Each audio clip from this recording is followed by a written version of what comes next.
আমাদের এখানে চলছে হচ্ছে হাই ভোল্টেজ পাওয়ার কানেকশনের যে প্রভিশনগুলি আছে আমাদের কাছে।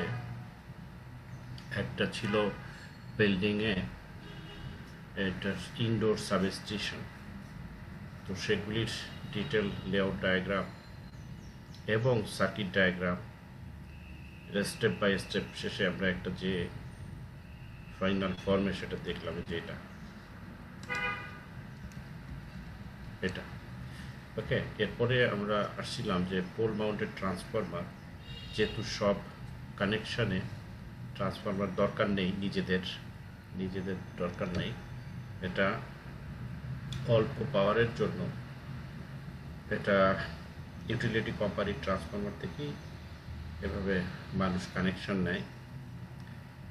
কিন্তু এখানে একটা বিষয় আছে, বিশেষ করে পল্লী বিদ্যুতের ক্ষেত্রে বিদ্যুতের কানেকশনটা একটু বেশি হলে সেটা ওইভাবে ডিমান্ড করলে তারা স্পেশালি ওটার জন্য অ্যারেঞ্জ করে। সেক্ষেত্রে ট্রান্সফরমারটা পল্লী বিদ্যুতেরই থাকে, কিন্তু এটার জন্য এক্সট্রা যে খরচ হয় লাইন করা এগুলি সেগুলি, তো এটা সাধারণত গ্রামীণ বাসা বাড়িতে হয় না। এটা গ্রামীণ এলাকার মধ্যে কোনো ইন্ডাস্ট্রি অথবা বড় ফার্ম ট্রাম করলে সেগুলির জন্য এরকম করে, সেগুলো পোল মাউন্টেডই থাকে, কিন্তু শুধু ওই জায়গায় কানেকশন দেওয়ার জন্য ওই ব্যবস্থাটা করে। তো সেই ধরনের ট্রান্সফরমার অনেক ক্ষেত্রে সিঙ্গেল ফেজও হয়। পল্লী বিদ্যুতে অনেক সিঙ্গেল ফেজ ট্রান্সফরমার আছে, তবে সেটার জন্য তাদের প্রায় ফেজগুলি ব্যালেন্স করতে হয় কারেন্ট ব্যাপে, যে এলাকায় সিঙ্গেল ফেজ কানেকশন দিয়েছে একটা বড় জায়গায়, তো ওই ফেজের থেকে অন্যান্য বাড়িতে লোড না দেওয়া, যেগুলি লাইট ফেজ মানে যে ফেজগুলি থেকে লোড কম গেছে সেগুলি থেকে এইভাবে ঠিক করা হয়। তো এইটা আমরা সেইটার ওই বাড়িতে যেগুলি আমরা ইউজ করার জন্য আসছিলাম তার জন্য আমাদের দুটো জিনিস ছিল, এক হচ্ছে তার লেআউট ডায়াগ্রাম আর একটা হচ্ছে তার সার্কিট। তো এখানেও সেই দুটোই থাকবে, একটা হচ্ছে পোল সহ তার লেআউট আর এই হচ্ছে তার সার্কিট। তো এখন এই পোলের মধ্যে কিন্তু আমরা সব মেকানিজম দেখতে পাচ্ছি। একদম সবার উপরে আছে লাইটনিং অ্যারেস্টার, বজ্রপাত হলে প্রথমে এটাই পড়বে এবং এটা তারের মাধ্যমে গ্রাউন্ড করা আছে সেখানে চলে যাবে। আর এগুলি হচ্ছে ইনসুলেটর মানে সাইড থেকে দেখছি তো ওই যে হাই টেনশন লাইনটা এসে এখানে লাগছে, তারপর হাই টেনশন লাইনটা কে ধরে রাখছে এই ইনসুলেটরটা, যেটাকে বলে ক্রস আর্ম, এই ক্রস আর্ম দিয়ে এটাকে ধরে রাখছে, অর্থাৎ এই যে এটা দিস ইজ ক্রস আর্ম, এটা হচ্ছে ইনসুলেটর। লাইনটা এখানে শেষ হলো। এরপরে আছে ড্রপ আউট ফিউজ। ওই ড্রপ আউট ফিউজ এই যে এগুলি হচ্ছে ড্রপ আউট ফিউজ। এটা যে এখানে আছে, এটা কি হয় যে কোনো কারণে ওভার কারেন্ট বা কিছু হলে ফিউজগুলি খুলে এটা যদি বার্ন হয়ে যাওয়া ফিউজ হলে কেউ টের পেত না, শুধু বিদ্যুৎ চলে যেত, কিন্তু এটা ঝুলে পড়ে যায়, এটা এখান থেকে খুলে ঝুলতে থাকে, তখন বাইরে থেকে ইজিলি দেখে আইডেন্টিফাই করা যায় যে সমস্যাটা ওখানে হয়েছে। তারপরে হচ্ছে ট্রান্সফরমার। হ্যালো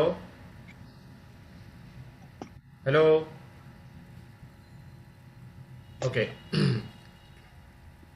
ট্রান্সফরমার, তো এইচটিটা ট্রান্সফরমারের 3টা টার্মিনালে যাবে, অন্যদিক থেকে 4টা টার্মিনাল বেরোবে। 4টা টার্মিনাল হচ্ছে লো টেনশন, সেখান থেকে দুটো লাইন বের হয়ে গেছে, এক সাইডে একটা লাইক এই যে এদিকে একটা ফাইন। এরপরে মেইনটেনেন্সের জন্য এখানে যখন উঠে যে ঠিক করবে, সে এটা ঠিক করবে, তাহলে এটা বিদ্যুৎ। হ্যালো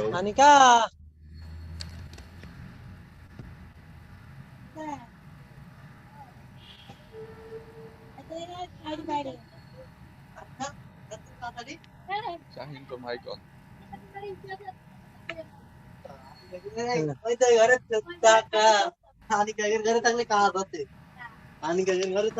কে কথা বলে সে তার মাইক্রোফোন অফ করে নিজেকে মিউট করে কথা বলো লোকালি। ওকে, ঠিক আছে। তারপরে হচ্ছে যে এইটা চাপ দিলে, এই যে অপারেটিং হ্যান্ডেলটা চাপ দিলে ওইটা আইসোলেটরগুলি খুলে যায়। খুলে গেলে যেটা হয় যে এরপরে এখানে কোনো মেনটেন্স কাজ করতে আর কোনো সমস্যা নেই। প্রথমত এখানকার বিদ্যুৎ কিন্তু এমনিতেই নিয়ে নেওয়া হয়েছে, মানে হচ্ছে যে সেটা ওই দিক থেকে অফ করে দেওয়া হয়েছে। তারপরেও যে কোনো সময় সেটা চলে আসতে পারে ভুল করে, এগুলিকে বলে ভুল করা। সেফটির জন্য এগুলি করা হয়, এগুলিকে খুলে রাখা হয়, খুলে রেখে কাজ করা হয়, যে ওইদিকে ভুল করে যাতে কেউ ওটার কাজটা করতে না পারে। এখানে নিরাপত্তার একটা বিষয় আছে, ওটাকে বলে lock and tag. Lock and tag হচ্ছে নিরাপত্তার একটা বিষয়। এই কথাটার অর্থ হচ্ছে তুমি যা বুঝো তাই আর কি। লক মানে তালা, আর ট্যাগ মানে হচ্ছে একটা স্টিকারের মতো লিখে লাগিয়ে দেওয়া। তো এটা কোথায় করা হয়? সে এই যে এটা, এটা তো এখানে যারা কাজ করবে তারা এটা চাপ দিয়ে খুলে ফেললো। এই সার্কিটে হচ্ছে যে এটা আইসোলেটিং সুইচ, যেটা এটাকে খুলে রাখলো। খুলে রাখলে এখন ট্রান্সফরমার বা এদিকে লাইনে কোনো মেনটেনেন্স করতে কোনো সমস্যা নেই, কারণ এটা খোলা রাখা আছে, এটা এটা দেখাই যাচ্ছে খোলা। কিন্তু এই লাইনগুলিও কিন্তু অফ করে দেওয়া আছে, এখানে কোনো বিদ্যুৎ নাই। বাই চান্স যদি ওই সাইড থেকে কেউ বিদ্যুৎ দিয়ে দেয় তাহলে এই সুইচের কারণে সেটা এটার মধ্যে এই মুহূর্তে আসবে না, মেনটেন্সের সময় আসবে না। কিন্তু যারা এখানে কাজ করতেছে এত হাই ভোল্টেজের কাছাকাছি থাকায় সেটা কিন্তু তাদের জন্য নিরাপদ না। এটা চালু থাকলে তো তারা মারাই যাবে, আর এটা খোলা থাকলে মরবে না। কিন্তু এই লাইনটা বিদ্যুৎ যে চলে আসছে তাদের নড়াচড়ায় অসুবিধা, মুভমেন্টও অসুবিধা, এই জন্য ওটা কিন্তু উপরে থাকে। এই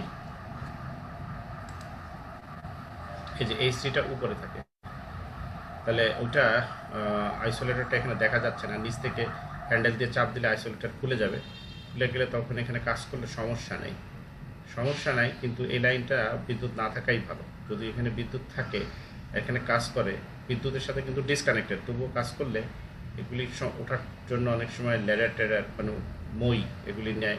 তারপরে সেগুলি নাড়াচাড়া করার সময় মানে মুভমেন্টের মধ্যে কোনো সময় এসব জায়গায় লেগে টেগে গেলে মারাত্মক দুর্ঘটনা ঘটে। সো এইটাকে বাঁচায় হচ্ছে lock and tag. Lock and tag কোথায় করা হয়? এই যে তারগুলি আমরা দেখতেছি এইচটি, এটা তো এর চেয়ে বড় কোনো সাবস্টেশন মেয়ার থেকে আসছে, সে কারণে তোমাদের ওই 33-11 এরকম সাবস্টেশনও দেখানো হয়েছে। দেখো আমি যদি ব্যাক করি তাহলে তোমরা দেখবা যে এই যে এখানে আছে এই 33 কেভি, দেখো 33 কেভি, 11 কেভি। তো 33 কেভি 11 কেভি, এই যে 11 কেভিটা আসছে, এই 11 কেবিটা হচ্ছে ওই ট্রান্সফরমারে গেছে, লাইনে চলে গেছে। তাহলে এই যে এটা এটা সাবস্টেশনের মধ্যে, বড় সাবস্টেশনের মধ্যে এটা খুলে রাখা হয়, এটা খুলে রাখা হয়।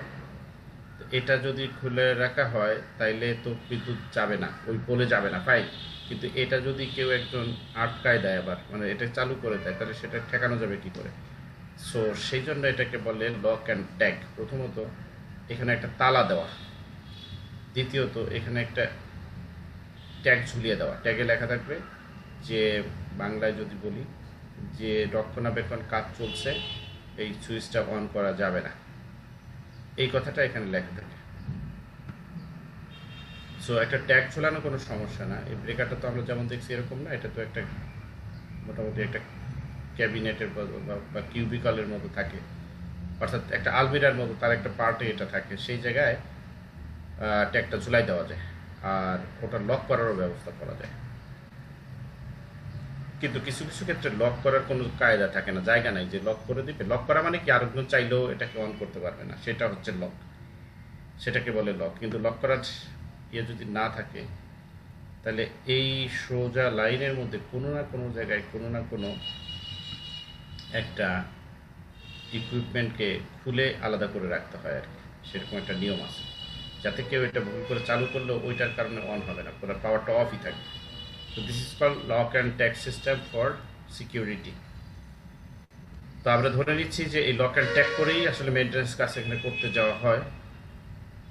সো আর এই ডায়াগ্রাম তো আমরা বুঝলাম, এই যে উপর দিক থেকে যে লাইনটা আসলো সেটা হচ্ছে এটা লাইটিং অ্যারেস্টারের পরে যে লাইনটা, এটাই হচ্ছে ওভারহেড লাইন। তারপরে হচ্ছে তার ফিউজ, তারপরে আইসোলেটিং সুইচ, তারপরে ট্রান্সফরমার, তারপরে circuit breaker. OCB means oil circuit breaker, তেল থাকে এটার মধ্যে, এই যে এখানে আছে, এই যে এটা হচ্ছে ওই সার্কিট ব্রেকার। সার্কিট ব্রেকারের যে ট্রান্সফরমারের লো সাইড থেকে এই যে দুটো লাইনের সাথে লাগানো, সো ইট ইজ অলসো এই যে একটা সার্কিট ব্রেকার এই একটা লাইনের সাথে লাগানো, আবার এই দিক দিয়ে যে এই একটা লাইনের সাথে লাগানো। কোনো কারণে কোনো প্রবলেম দিলে এটা এটা এটা ট্রিগার করলে এখানে পাওয়ার পায় না, এখানেও পাওয়ার পায় না। ওকে,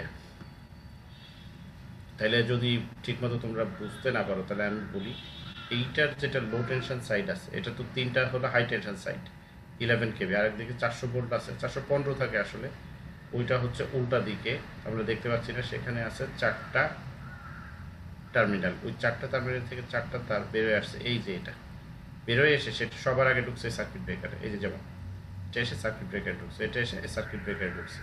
সো বিদ্যুৎ এই সার্কিট ব্রেকার পর্যন্ত থাকছে। এরপরে সার্কিট ব্রেকারের থেকে তারটা বেরোয় 4টা গেছে এখানে, 4টা গেছে এইখানে। So if circuit breaker is trigger, তাহলে এখানে বিদ্যুৎ থাকবে না, এখানে বিদ্যুৎ থাকবে না, এই হচ্ছে মেকানিজম। ঠিক আছে, এটা রিপিট হলো।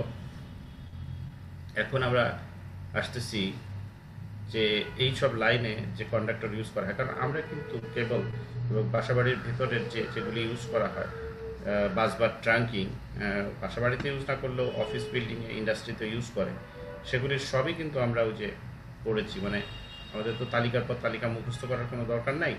আমরা কি করেছি সেটা নিশ্চয়ই তোমাদের খেয়াল আছে, যে আমরা করেছি যে টেবিলগুলি আছে, আমার লোডটা যা আসবে লোড অনুযায়ী আমার তারটা সিলেক্ট করে সার্কিট ব্রেকার সিলেক্ট করে দেবো। তো কেবলের ক্ষেত্রে সেটা হয়েছে, বাস বা ট্রাঙ্কিংয়ের ক্ষেত্রে হয়েছে। দেন হোয়াই নট এই তারগুলি কীরকম হবে, এই যে তারগুলি, সেটা সম্পর্কে একটু আইডিয়া জাস্ট। এটা আরও ভালোভাবে আছে হচ্ছে পাওয়ার ট্রান্সমিশনের ডিস্ট্রিবিউশন নামে যে কোর্স আছে, সেই কোর্সের মধ্যে আরও ডিটেল পাবে যে কত রকমের তার হয়, তারগুলি বিশেষ করে ওভারহেড লাইন, সেই তারগুলির ওগুলি সম্পর্কে। তো আমি তোমাদের জাস্ট একদম ছোট করে যেটা বলি সেটা হচ্ছে যে ওই তারগুলি যেগুলি ওভারহেড লাইনে ইউজ করা হয়, সেই তারগুলিকে প্রাণীর নামে অথবা ফুলের নামে নামকরণ করা হয়। হ্যাঁ, এখানে কতগুলি নাম দেখতেছো, এই সবই হচ্ছে প্রাণীর নামে। হ্যাঁ, এটা হলো পাখি, এগুলি হচ্ছে পশু, এটাকে তোমরা তো চিনো, এগুলি কি, এগুলি সবই পাখি আর পশু। আর এটা ফুলের নামেও থাকে। আর প্রাণী অনেক কিছু কাভার করে। প্রাণী বলতে ইনসেক্ট আছে, পোকামাকড় আছে, তারপরে হচ্ছে পাখি আছে, আর হচ্ছে পশু আছে। ওকে, এগুলি আছে। আর ফুল আছে। এখানে এখানে ফুল দেখা যাচ্ছে না, কিন্তু যারা এগুলি জানতে চাও, যে এত ডিটেল তো এখানে জানার দরকার নেই, কারণ তোমরা বুঝতেছো যে ট্রান্সমিশন লাইনে তোমার হচ্ছে অনেক রকম তার ইউজ করা হয়। তো সেটা তো এই কোর্সের অন্তর্ভুক্ত না। এখানে তো আমরা জাস্ট ওই ট্রান্সফরমার পর্যন্ত যেয়ে আমরা ছেড়ে দিচ্ছি, এবং ট্রান্সফরমারের সেকেন্ডারি থেকে বাসা পর্যন্ত যেহেতু তার আসতেছে, এই যে এটা, এই তারটা, এই যে এই তারগুলি, তো একটু আমাদের আইডিয়া থাকা দরকার যে এই ধরনের কী ধরনের তার, এটা একটু আইডিয়া থাকা দরকার। কিন্তু তোমরা যদি ওইটা চিন্তা করো, তারপরের ভোল্টেজটা হচ্ছে 33 কেবি লেভেলে, যে এইটা 11, তো এটা চলে গেছে নেক্সট ট্রান্সফরমারের পিছনেরটা 33 কেবি। তারপরে যদি যাই তাহলে সেটা হচ্ছে 132 কেবি, তারও পেছনে যদি যাই 230 কেবি, তারও পেছনে যদি যাই তাহলে সেটা হচ্ছে 400 কেবি। এগুলি বাংলাদেশে বর্তমানে এক্সিস্ট করে। অচিরেই বাংলাদেশে আসতেছে 765 কেবি। সো এই তার যেগুলি থাকছে, এই তার, এটা আসলে সব নামগুলি আমাদের এখানে লাগবে না। তো এটা মোটামুটি আইডিয়া দিলাম যে প্রাণী এবং ফুল এই নামে থাকে। ফুলের মধ্যে অনেক কিছু আছে, অর্থাৎ নানা শেপের ফুল আর কি, অনেক কিছু বলতে নানা শেপের ফুল হয়। আর হচ্ছে প্রাণী বলতে যে শ্রেণীগুলি বললাম, ইনসেক্ট, বার্ড, আর হচ্ছে অ্যানিমেল, এইভাবে নামগুলি থাকে আর কি। তো সেগুলির ক্রস সেকশন দেওয়া আছে। আমাদের কিন্তু এই নামটা ইম্পর্টেন্ট না, এইটা হচ্ছে কোন কত কারেন্টের জন্য কোন তারটা লাগবে, তার জন্য যে সাইজগুলি আছে মিলিমিটার স্কোয়ারে, স্বাভাবিকভাবেই এইটা যত বেশি হবে কারেন্ট তত বেশি হবে। তো কারেন্টে যে এখানে আছে, যে কারেন্ট কিন্তু বেশি আছে, যে এটার জন্য এটা এটা বেশি, এটা তো যত বেশি এটা চওড়া হচ্ছে বা মানে ক্রস সেকশন বাড়ছে ততই কারেন্ট বেশি লাগবে। আর এটাকে বলে ব্রেকিং লোড। ব্রেকিং লোড মানে হচ্ছে যে এত কেজি ফোর্সে, কেজি বলতে তো ফোর্স বোঝায় না, মাস বোঝায়, তার সাথে গ্র্যাভিটি যোগ করতে হবে, তাহলে একটা ফোর্স পাওয়া যাবে। সেই ফোর্সে টানলে তখন তারটা ছিঁড়ে যায়। তারের শক্তি বোঝাচ্ছে এটা, অ্যাক্সিয়াল দিকে এত ফোর্স দেওয়া যাবে, মানে নিউটন আর কি। এর সাথে জি গুণ করলে অবশ্যই নিউটন আসবে কেজির সাথে, কারণ এফিকুয়ালটি জি না। তো ওই নিউটনে এটাকে টান দিলে এটা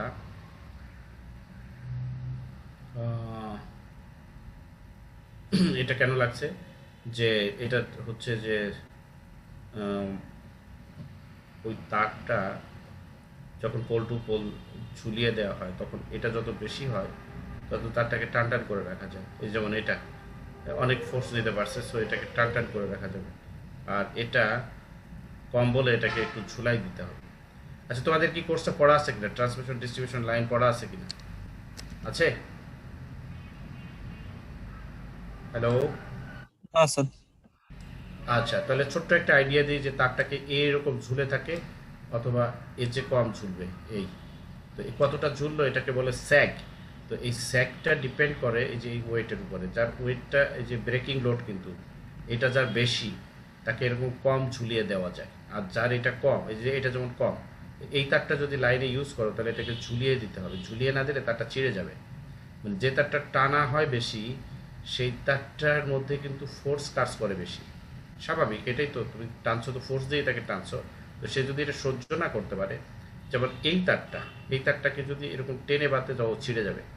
তো সে দুর্বল তারগুলিকে ঝুলিয়ে দিতে হয়। আর ঝুলিয়ে দিলে কি সমস্যা হয় তোমরা জানো, মাটির থেকে গ্যাপ কমে যায়, তখন পোলগুলিকে উঁচু করতে হয়। মানে all this details are in ওই যে ট্রান্সমিশন ডিস্ট্রিবিউশন কোর্সে ওখানে পড়ানো হবে। আরেকটা জিনিস এখানে বললে মোটামুটি তোমাদের কাজগুলি হয়ে যাবে। সেটা হচ্ছে দুটো এরিয়া দেখো, একটা হচ্ছে যে ইকুইভ্যালেন্ট কপার এরিয়া, আর এখানে হচ্ছে যে অ্যালুমিনিয়াম এরিয়া। দেখো, হ্যাঁ, তো equivalent copper area, aluminium area, এটা একটু মনে হচ্ছে যে ঝামেলার, এরকম হলো কেন? হুম, এরকম হলো কেন? তো এইটা বোঝার জন্য বলছি যে একটা একটা করে আসো। প্রথমে আসো এই যে এটার মধ্যে আসো, এটার নাম হচ্ছে স্ট্যান্ডিং। এই স্ট্যান্ডিং কথাটার মানে হচ্ছে তারটা সলিড না। সলিড বলতে তোমরা আবার ভাববা যে সলিড লিকুইড আর গ্যাস, সেটা না, সেটা না। মানে সলিড সিঙ্গেল কোর না। এটার মানে হচ্ছে যে তিনটা তার আছে, হ্যাঁ, তো এই তিনটা তার আছে। আবার দেখো, তিন লেখা, চার লেখা, আর এখানে আরেকটা সাইজ লেখা, এইটা আবার দেখো ছয় লেখা, তারপরে আবার এক লেখা, তারপরে আবার একটা সাইজ লেখা, তারপরে এইখানে হচ্ছে তিন লেখা, এক লেখা, এটা লেখা। তো এইগুলিকে বলে নাম্বার অফ তার যে কটা থাকে সেটাকে বলে স্ট্র্যান্ড। আর ওটা হচ্ছে যে প্রত্যেকটা তোমার হচ্ছে ডায়ামিটার হচ্ছে ওইটা, এই যেহেতু লেখা আছে যে ওয়্যার ডায়ামিটার। আমি এখানে একটু এঁকে দেখাই, অনেকটা এরকম থাকে, ভিতরে একটা থাকে আর ধরো সাইডে পাঁচটা থাকতো, তাইলেই তো ছয়টা হয়ে গেল। এই যে বুঝতে পারছো, এই ইয়ে হয়ে গেছে আর কি, সাইডে থাকে, এইটাকে বলে স্ট্যান্ডিং। তো স্ট্যান্ডিং এর এখানে যেটা দেওয়া আছে, কতগুলি আছে তাই দেওয়া আছে, আর প্রত্যেকটা ডায়ামিটার দেওয়া আছে, এভাবে দেওয়া আছে। তো ওটা ওই যে বইটা এটা সবচেয়ে ভালো আছে, যেটা পাওয়ার ট্রান্সমিশন ডিস্ট্রিবিউশনে পড়ানো হয়, বইটার নাম হচ্ছে স্টিভেনসন। সেখানে সমস্ত ধরনের তারের অনেকগুলি টেবিল দেওয়া আছে। টেবিলগুলিতে সমস্ত প্রাণী, ইনসেক্ট এবং ফ্লোয়ার যেটা বললাম নাম সব আছে। যাদের বেশি ইন্টারেস্ট ওখান থেকে দেখে নিও। তো দুটো এরিয়ার কারণ হচ্ছে যে একটা হলো কপারের ইকুইভ্যালেন্ট আর একটা হচ্ছে অ্যালুমিনিয়াম। তো এইটা এখানে একটুখানি ভুল আছে। ভুলটা হচ্ছে এই যে এর প্রথমটা এটা ইকুয়াল হওয়ার কথা না, কারণ কপারের হচ্ছে কন্ডাক্টর রেজিস্ট্যান্স কম, তো আর অ্যালুমিনিয়াম হচ্ছে রেজিস্ট্যান্স বেশি। তো রেজিস্ট্যান্স বেশি হলে তাকে একটু চওড়া করে দিতে হয়। তো এই সবগুলি কিন্তু এটা যে এটা বেশি, দেখো এই যে এইটা যেটা 64, তো ওখানে অ্যালুমিনিয়াম ইউজ করলে লাগবে এত, সেম কারেন্টের জন্য, কিন্তু সেম কারেন্টের জন্য কপার যদি আমি ইউজ করি এত, তাহলে এই সেম কারেন্টের জন্য অ্যালুমিনিয়াম কিন্তু তার চেয়ে অনেক বেশি ইউজ করতে হবে। তো আমি যদি কপার ইউজ করি এত, তাহলে অ্যালুমিনিয়াম ইউজ করতে হবে বেশি, কারণ অ্যালুমিনিয়ামের ইয়ে বেশি 16, 26। তো this should not be same, এখানে কিছু একটা ভুল আছে, খেয়াল করি নাই। আর টেবিলটা তো আসলে কোনো রেফারেন্স থেকে নেওয়া, ওরাও কি জন্য ভুল করলো বুঝতেছি না। তো ইট শুড নট বি, এই জিনিসটা এরকম হওয়ার কথা না। এনিওয়ে, ওটা মোটামুটি বুঝতে পারছো যে সেটা হচ্ছে যে যেহেতু তারগুলি কপারের ইউজ করা হয় এবং অ্যালুমিনিয়ামের ইউজ করা হয়, তো অ্যালুমিনিয়ামটা হলে মোটা হতে হবে। আর আমাদের আসল কথা হচ্ছে এই কারেন্ট নিয়ে, এই যে কারেন্ট নিয়ে, এটা হচ্ছে আমাদের আসল কথা, যে এই কারেন্ট নিয়ে আমরা বেশি কারেন্টের জন্য এ ধরনের ইউজ করব, কম কারেন্টের জন্য এই, এবং কারেন্ট যদি আরও কম হয় তাহলে আরও চিকন তার খুঁজতে হবে, আর আরও মোটা হলে আরও তার আছে। তো এখানে তো আমরা 5টা দেখাচ্ছি, এরকম শত শত ধরনের বিভিন্ন কম্বিনেশনের তার আছে। তো এইটা একটু শর্ট ইতিহাস আছে, ছোট্ট করে একটু ইতিহাসটা বলি। যে এই যে যে বিভিন্ন জিনিসের নাম দেওয়া হয়, এই নাম না দিয়ে সোজাসুজি তার যে এই এরিয়া বলে দিলেই হইতো, তা না করে নামটা বলার কারণ হচ্ছে যে এই যে স্ট্যান্ডিং যে করে, স্ট্যান্ডিং করার সময় এটা দেখতে একটা ফুলের মতো হয় আর কি, ভিতরে একটা থাকে আর পাশে আরো অনেকগুলি থাকে, দেখতে একটা ফুলের মতো হয় অনেকটা, যেটাকে বলে গোল্ডমেরি, মানে গাঁদা ফুলের মতো দেখতে হয় এটা জিনিসটা। তো ব্রিটিশ আমলে প্রথম যখন ট্রান্সমিশন লাইন টানা হয় তখন এত ধরনের তার তো আর দরকার হয়নি, একদম শুরুর দিকে তো, তখন এত ধরনের তার দরকার হয়নি। ব্রিটিশরাই প্রথম ওই নাম দেয়, সেটা হচ্ছে যে এগুলিকে ফুলের নামে নাম দেয়। তো ফুলের নামে নাম দেওয়ার কারণ হচ্ছে তখন তারই ছিল অল্প কয়টা, বেশি কারেন্টের জন্য বেশি মোটা তার। তো ওইগুলিকে লাইনগুলি যখন কনস্ট্রাক্ট করে তখন খুব নলেজেবল বড় সড়ো ইঞ্জিনিয়ারকে সারাদিন ওই লাইনের ওই জায়গায় তো দাঁড় করে রাখা সম্ভব হয় না, এগুলি টেকনিশিয়ানরা করে। টেকনিশিয়ানরা তো অত জ্ঞানী গুণী, মেজারমেন্ট এই জিনিসগুলি তো আসে না, তো তাদের তাদের জন্য হচ্ছে সরল সোজা একটা নাম বলে দিলাম যে ওই তারটা লাগাও, এই যে 3 কিলো ওই তারটা যাবে, তারপরে আবার লাইন বেশি মোটা দরকার তো ওই তারটা যাবে, তো সেরকম একটা ফুলের নাম বলে দিত, তো ওইটা ওরা দেখে দেখে লাগিয়ে ফেলত।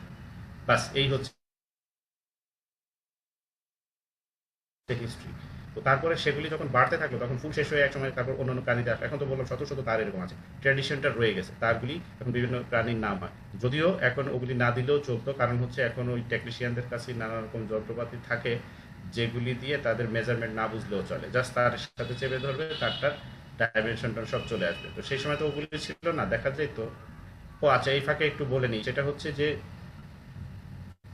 ষাটের 60 থেকে 70-এর দশকে, 60 থেকে 70-এর দশকে বুয়েটে ক্লাসরুমের মধ্যে বড় বড় ক্যালকুলেশনের জন্য স্কেল রাখা থাকতো ক্লাসরুমগুলিতে, মানে ফিট করা থাকতো। এখন যেমন এই যে ব্ল্যাকবোর্ড হোয়াইট বোর্ড থাকে ফিট করা, ব্ল্যাকবোর্ড হোয়াইট বোর্ডের পাশে বিশাল বিশাল স্কেল থাকতো।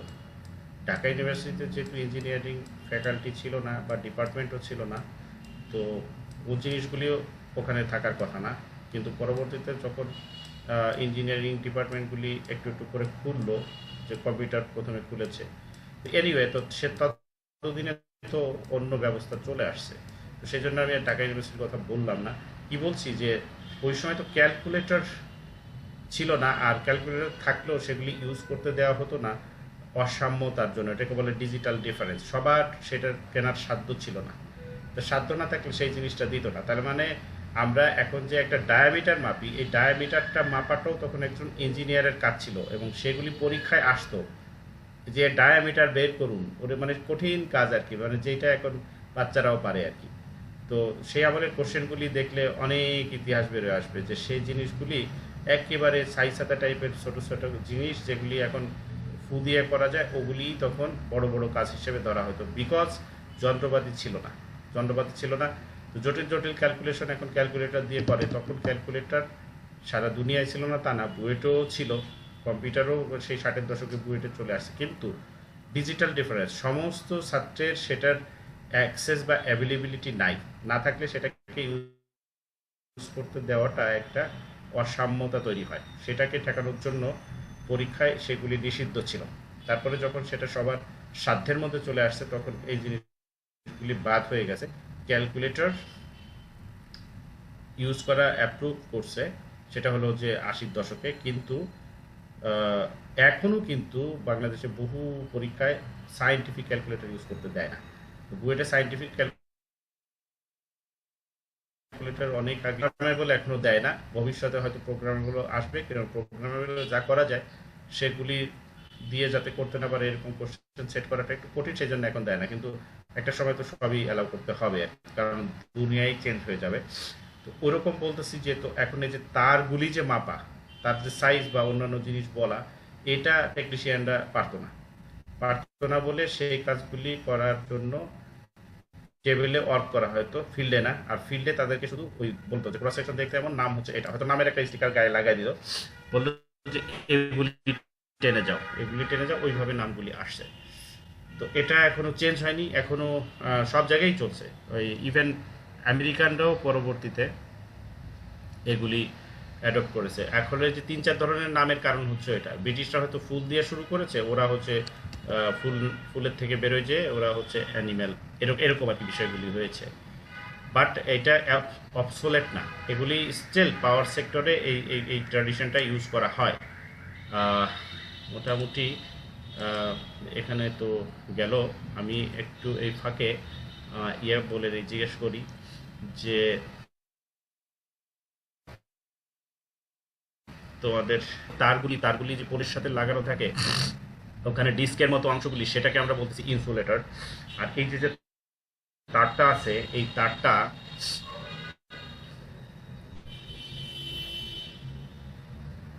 তারটা এটা হচ্ছে বিয়ার, মানে এটা ইনসুলেটেড না, গায়ে কিছু নাই। তো ইনসুলেশন তো লাগবে, সেই ইনসুলেশনটা আছে হচ্ছে পোলের গায়ে। আর এটা হচ্ছে বেয়ার, সেই জন্য এখানে যদি 3টা তার থাকে, একটা থেকে একটা দূরে দিতে হয়, নাহলে নিজেরা লেগে শর্ট সার্কিট হয়ে যাবে। তো যত বেশি ভোল্টেজ তত বেশি দূরে দিতে হয়, ভোল্টেজ বাড়লেই দূরে সরিয়ে দিতে হবে। পাওয়ার ট্রান্সমিশন অ্যান্ড ডিস্ট্রিবিউশন লাইনে এগুলি কিভাবে করে, কত দূরে দিতে হয়, সেগুলি ওই কোর্সটায় মোটামুটি তোমাদের ক্যালকুলেশন করে পড়তে পারবা। দেখবা যে ইভেন 5-7 মিটার দূরে দেওয়া হয় হাই ভোল্টেজ লাইন। এখন আমি তোমাদের কাছে যেটা জানতে চাই, তোমরা তোমাদের অভিজ্ঞতা থেকে বলো যে এই তারগুলি যেটা ওভারহেডে লাগায়, এগুলি কি সত্যি কোনো ইনসুলেশন থাকে না? মানে ইনসুলেশন ওয়ালা তারও কি লাগানো হয় কিনা, এটা তোমরা দেখেছো কিনা বলো। ওই তারগুলি তো ইনসুলেশন আছে, এরকম দেখেছো কিনা? যদি দেখে থাকো বলো। এনিবডি? হ্যাঁ, হ্যালো,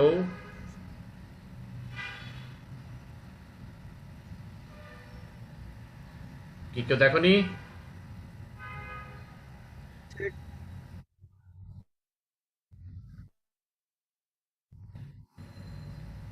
ইনসুলেটেড কপার ওয়্যারকে আমরা কেবল বলি, যেটা তো বাসা বাড়িতে তো ইউজ হয়, আমরা তো সেটা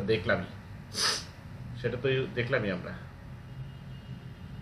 কিন্তু ওভারহেডে ইউজ হয় কিনা?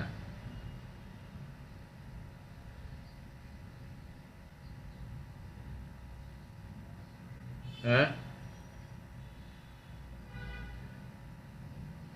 দেখো নাই না? আচ্ছা,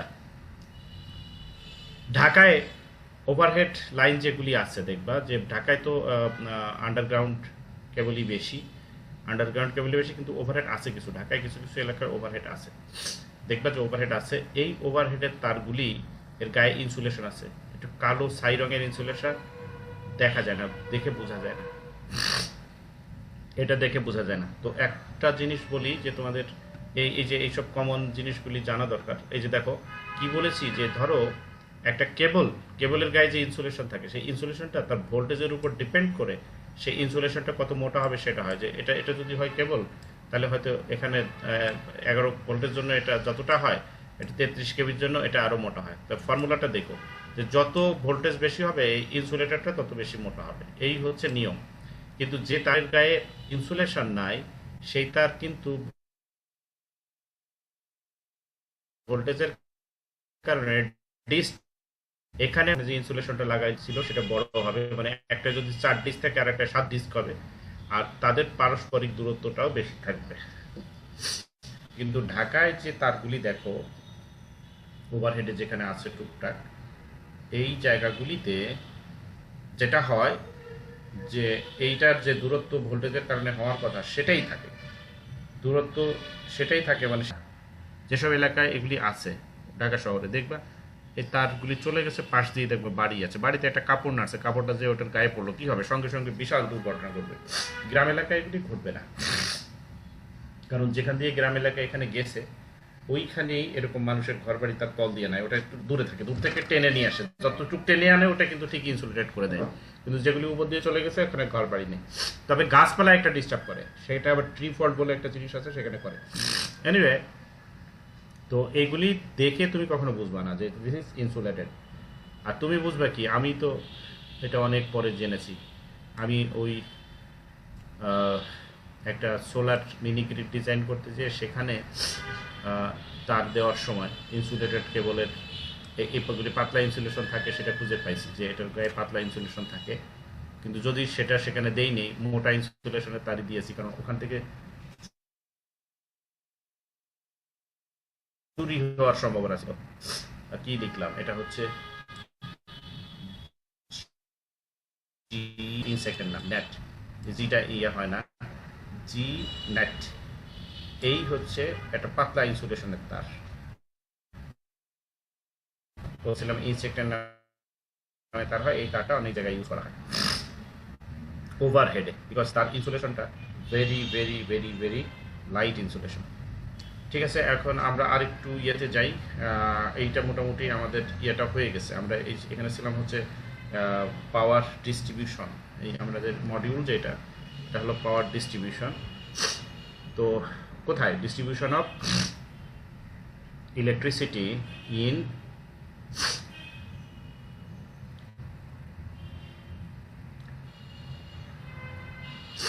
হাউসহোল্ড এবং ওই যে আমাদের যেখানে লোড সাইড আর কি আমাদের যে আছে। এখন আমরা মোটামুটি পরবর্তীতে অন্য মডিউলে গেলে অন্য জিনিস শিখব। এই ফাঁকে আমরা একটু ইলেকট্রিক্যাল ডিজাইন সংক্রান্ত কিছু জিনিস আমরা একটু এখানে শেয়ার করি। প্রথমে আসি আমরা রুলের ব্যাপারে। এই যে বলেছি বাংলাদেশ ন্যাশনাল বিল্ডিং কোডের কথা বলেছি। তো বাংলাদেশ ন্যাশনাল বিল্ডিং কোডে যে জিনিসটা আছে সেটা হচ্ছে কিছু কিছু জিনিস আমরা চেঞ্জ করেছি। এখানে কি বলা আছে, দিস ইজ বিএনবিসি, ড্রাফট করে যাবো সেটা পাস করা হয়নি, পাস করানো যায়নি আর কি। ও বিভিন্ন মিনিস্ট্রি দিয়ে ঘোরাঘুরি করছে, এগুলি হচ্ছে হাউজিং মিনিস্ট্রির কাজ আর কি এগুলি, কিন্তু কোনো মিনিস্ট্রি কোনো কাজ আসলে একা করতে পারে না। আইনগত ব্যাপার সেবা থাকলে ল মিনিস্ট্রি হয়ে তারপরে মন্ত্রিসভায় পাস হতে হয়, মন্ত্রিসভায় পাস না হলে সেই জিনিস আর এই ধরনের জিনিস আর গেজেট করা যায় না, বড় ঝামেলার। যেহেতু এর সাথে অনেক জিনিস জড়িত, একটা রুল পাল্টে গেলে অনেক কিছুই ইয়া হবে, ওই সব জায়গা দিয়ে ঘোরাঘুরি করতেছে। তো যেটা হয়েছে যে 17 সালের পরও দুইবার আগুন লাগছে, 2019-এ অনেক আগুন লাগছে। আগুন লাগলে তখন সরকার নড়ে চড়ে বসে। 19-এ বড় বড় যে দুটো আগুন লাগলো, ওই দুটার আগুনেরই তদন্ত কমিটির মেম্বার ছিলাম আমি। সো তখন আমরা রিপোর্টের মধ্যে রিকমেন্ড করলাম যে বিএনবিসিটাকে ছেড়ে দেওয়া হোক। ছেড়ে দেওয়া হলে তখন আবার 19-এ আমার দায়িত্ব পড়লো যে এই ড্রাফটগুলির মধ্যে ইলেকট্রিক্যাল অংশে কোনো আপডেট আছে কিনা। তো আমি এখানে 7টা আপডেট দিয়েছি, 7টাই তোমাদের এখানে দেখাবো। একটা হচ্ছে যে এই যে এটাকে আমরা কিছুটা চেঞ্জ করেছি। এখন তোমার এই চেঞ্জগুলি তোমরা অবশ্যই বুঝতে পারবে, কারণ এটা কোনো পণ্ডিত হওয়ার দরকার নাই, এই জিনিসগুলি তোমাদের অলরেডি পড়িয়ে ফেলেছি, সেই জন্য আমি ঠিক এগুলির পর এগুলি রেখেছি। দেখো কি বলেছি, তোমাদের নিশ্চয়ই খেয়াল আছে যে এই সাইজের তারের কথা তোমাদের বলা হয়েছে। এই যে এরকম একটা তারের কথা, একটা চার্টই তো দেওয়া আছে তারের জন্য। তো সেখানে পুরানো কপিতে একটা ভুল আছে, বলছে যে এই 4 মিলিমিটারের স্কোয়ারের নিচে আর্থিং তার ইউজ করা যাবে না, কিন্তু এটা একটা অ্যাবসার্ড জিনিস, ওটা আসলে এর নিচেও ইউজ করা যায়। এখন এই অ্যাবসার্ডনেসটা কি আমি তোমাদের এখানে বুঝাই দিচ্ছি। দেখো আমার এই ধরো একটা লাইফ তার আসলো, এই লাইফ তারটা আমি 1.5 ইউজ করতেছি। এখন এটা যে যন্ত্রের সাথে লাগানো, সেই যন্ত্রের মেটালিক পার্টে লাগানো থাকবে আর্থ, এটা হলো আর্থ। তো তো এখন এই আর্থটা আমি বললাম যে 4 এর নিচে ইউজ করা যাবে না, এটা কেমন হলো? এখানে যদি আমি 1.5 ইউজ করতে পারি, এটা যদি আর্থ ফল্ট হয়, আর্থ ফল্ট হলে এটা এই দিক দিয়ে বেরোয় যাবে, বেরোয় গেলে এটা যদি 1.5 হয় আর এটা যদি 4 হয়, তাহলে এই 4 এর যে নিচে ইউজ করলে অসুবিধা কি? 4কে যদি আমি মনে করি যে নিচে ইউজ করতে পারবো না, তো যখন শর্ট সার্কিট আউটফল হবে তখন এই দুটো তার তো একই কারেন্ট যাবে। যদি মনে করি যে এর চেয়ে নিচে গেলে বিপদ, তাহলে তো এটাই বিপদের কারণ হয়ে দাঁড়াবে। So this is a wrong thing, মানে এটা যে সাইজের হবে এটার মিনিমাম সাইজ সেটা হলেই হবে। এত বড় একটা ভুল এত বছর ধরে চলে আসতেছে। যা হোক, এটা যদি কারেকশনের স্কোপ না থাকে তাহলে তো একটা করা যাবে না। তো এখন নতুনটা এটা কারেকশন করে দেওয়া হয়েছে, কিন্তু স্টিল ওটা মানে ওই যে গভর্নমেন্ট তো আর এটা নিয়ে মাথা ঘামাবে না যে ওর ওর ভিতরে কি আছে। গভর্নমেন্ট মাথা ঘামাবে হচ্ছে যে সেটা একটা মন্ত্রিসভা অনুমোদন করলো কি না, যে এটা এখন আইন হিসেবে বাজারে আসুক, ওইটা ভিতরের এত ডিটেলস টেকনিক্যাল লোকেরা ছাড়া এগুলি কখনো দেখে না। এই জিনিসগুলি টেকনিক্যাল লোকরাই দেখে। তো তারপরেও যে ওখান দিয়ে আটকায় কেন? কারণ ও যে দেখে যে কোনো আইনগত কোনো নতুন কিছু আসতেছে কিনা, যার কারণে একটা ডেডলক তৈরি হয়ে যাবে, সেগুলি দেখে। জাস্ট সেই জিনিসগুলি দেখে। এগুলি এগুলি 4 না 1, এতে তো আর সরকারের কিছু আসে যায় না, কিচ্ছু আসে যায় না। এটা একটা ভুল ভুল ঠিক করা, এটা একটা। এখানে 2 নাম্বার আর একটা আছে, দেখো।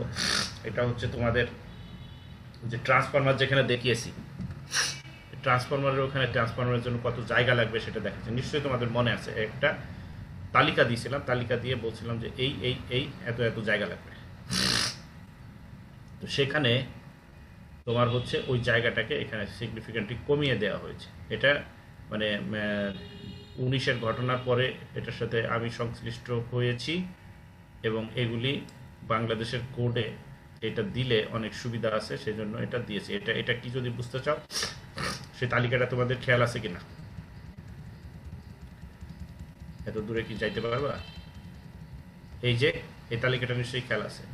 দেখো এখানে অনেক জায়গা লাগতেছে। দেখো এই যে 45 মিটার স্কোয়ার থেকে শুরু করে, যাদের কাছে ক্যালকুলেটর আছে নিজেরা বসে ক্যালকুলেশন করে দেখো যে এত মিটার স্কোয়ার, এত মিটার স্কোয়ার এটা আসলে কত জায়গা। দেখো এক একটা ট্রান্সফরমারের জন্য যদি এত জায়গা রাখতে হয়, সেটা কত জায়গা, দেখবো বিশাল জায়গা। তো এখন এই নতুনটায় এটা আমরা অন্য জায়গা থেকে কিছু এই যে যোগ করে দিয়েছি। এটা অনেক সুবিধার সেটা হচ্ছে যে এখানে যেটা বলা হচ্ছে যে সে আমার যদি ঘরটা এরকম হয় আর যদি আমি এইখানে ট্রান্সফরমার বসাই, তাহলে জাস্ট ট্রান্সফরমারের যে সাইজ তার থেকে এই দিকে 0.75 মিটার, এইদিকে 0.75 মিটার জায়গা ছেড়ে দাও, তাইলেই হবে। আর এই দুদিকে হিসাব লাগবে না। আর যদি 3 দিকে বেড়া থাকে, মানে আমরা ওয়াল বলি যেটাকে, না, তাইলে পরেরটা এই যে এই নিয়মটা। আর যদি 4 দিকে থাকে তাহলে এই নিয়মটা।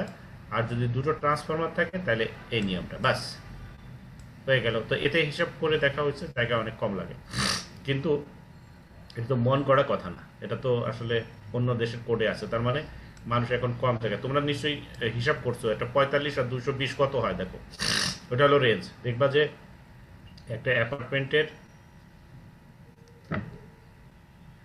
অর্ধেক প্রায় লাগে ছোটোটার জন্য, আর বড়টার জন্য সেটাও অনেক। ওই যে এটাকে গুণ করতে হয় হচ্ছে দিয়া 10 টাইমস, হ্যাঁ, এটা হলো যে 2300 স্কোয়ার ফুটের 2367 স্কোয়ার ফুট লাগে। মানে বিশাল একটা বড় অ্যাপার্টমেন্টের চেয়ে বেশি জায়গা লাগে ট্রান্সফরমার রাখার জন্য। এই সিস্টেমে ওটা লাগবে না। 2000-এর ট্রান্সফরমার হয়তো এরকম হবে, 2000-এর। তো এটা কত আর হবে? তো সব মিলায় একদিকে হয়তো 10 ফুট, আর একদিকে হয়তো 7 ফুট লাগবে। 7×10 = 70 স্কোয়ার ফিট লাগলো।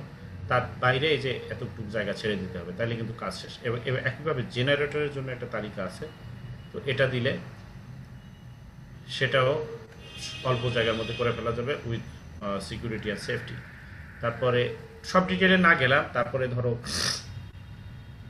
এইখানে যে ডিস্ট্রিবিউশন বোর্ডের হাইট নিয়ে একটা সমস্যা আছে। ডিস্ট্রিবিউশন বোর্ড কত হাইটে বসানো যায় ওটার একটা কারেকশন দিয়েছি। তারপরে আছে তোমার এইখানে হচ্ছে একটা আর্থিং সিস্টেমের ক্ষেত্রে ওখানে কিছু সমস্যা আছে, যে কয় পয়েন্টে আর্থিং হবে।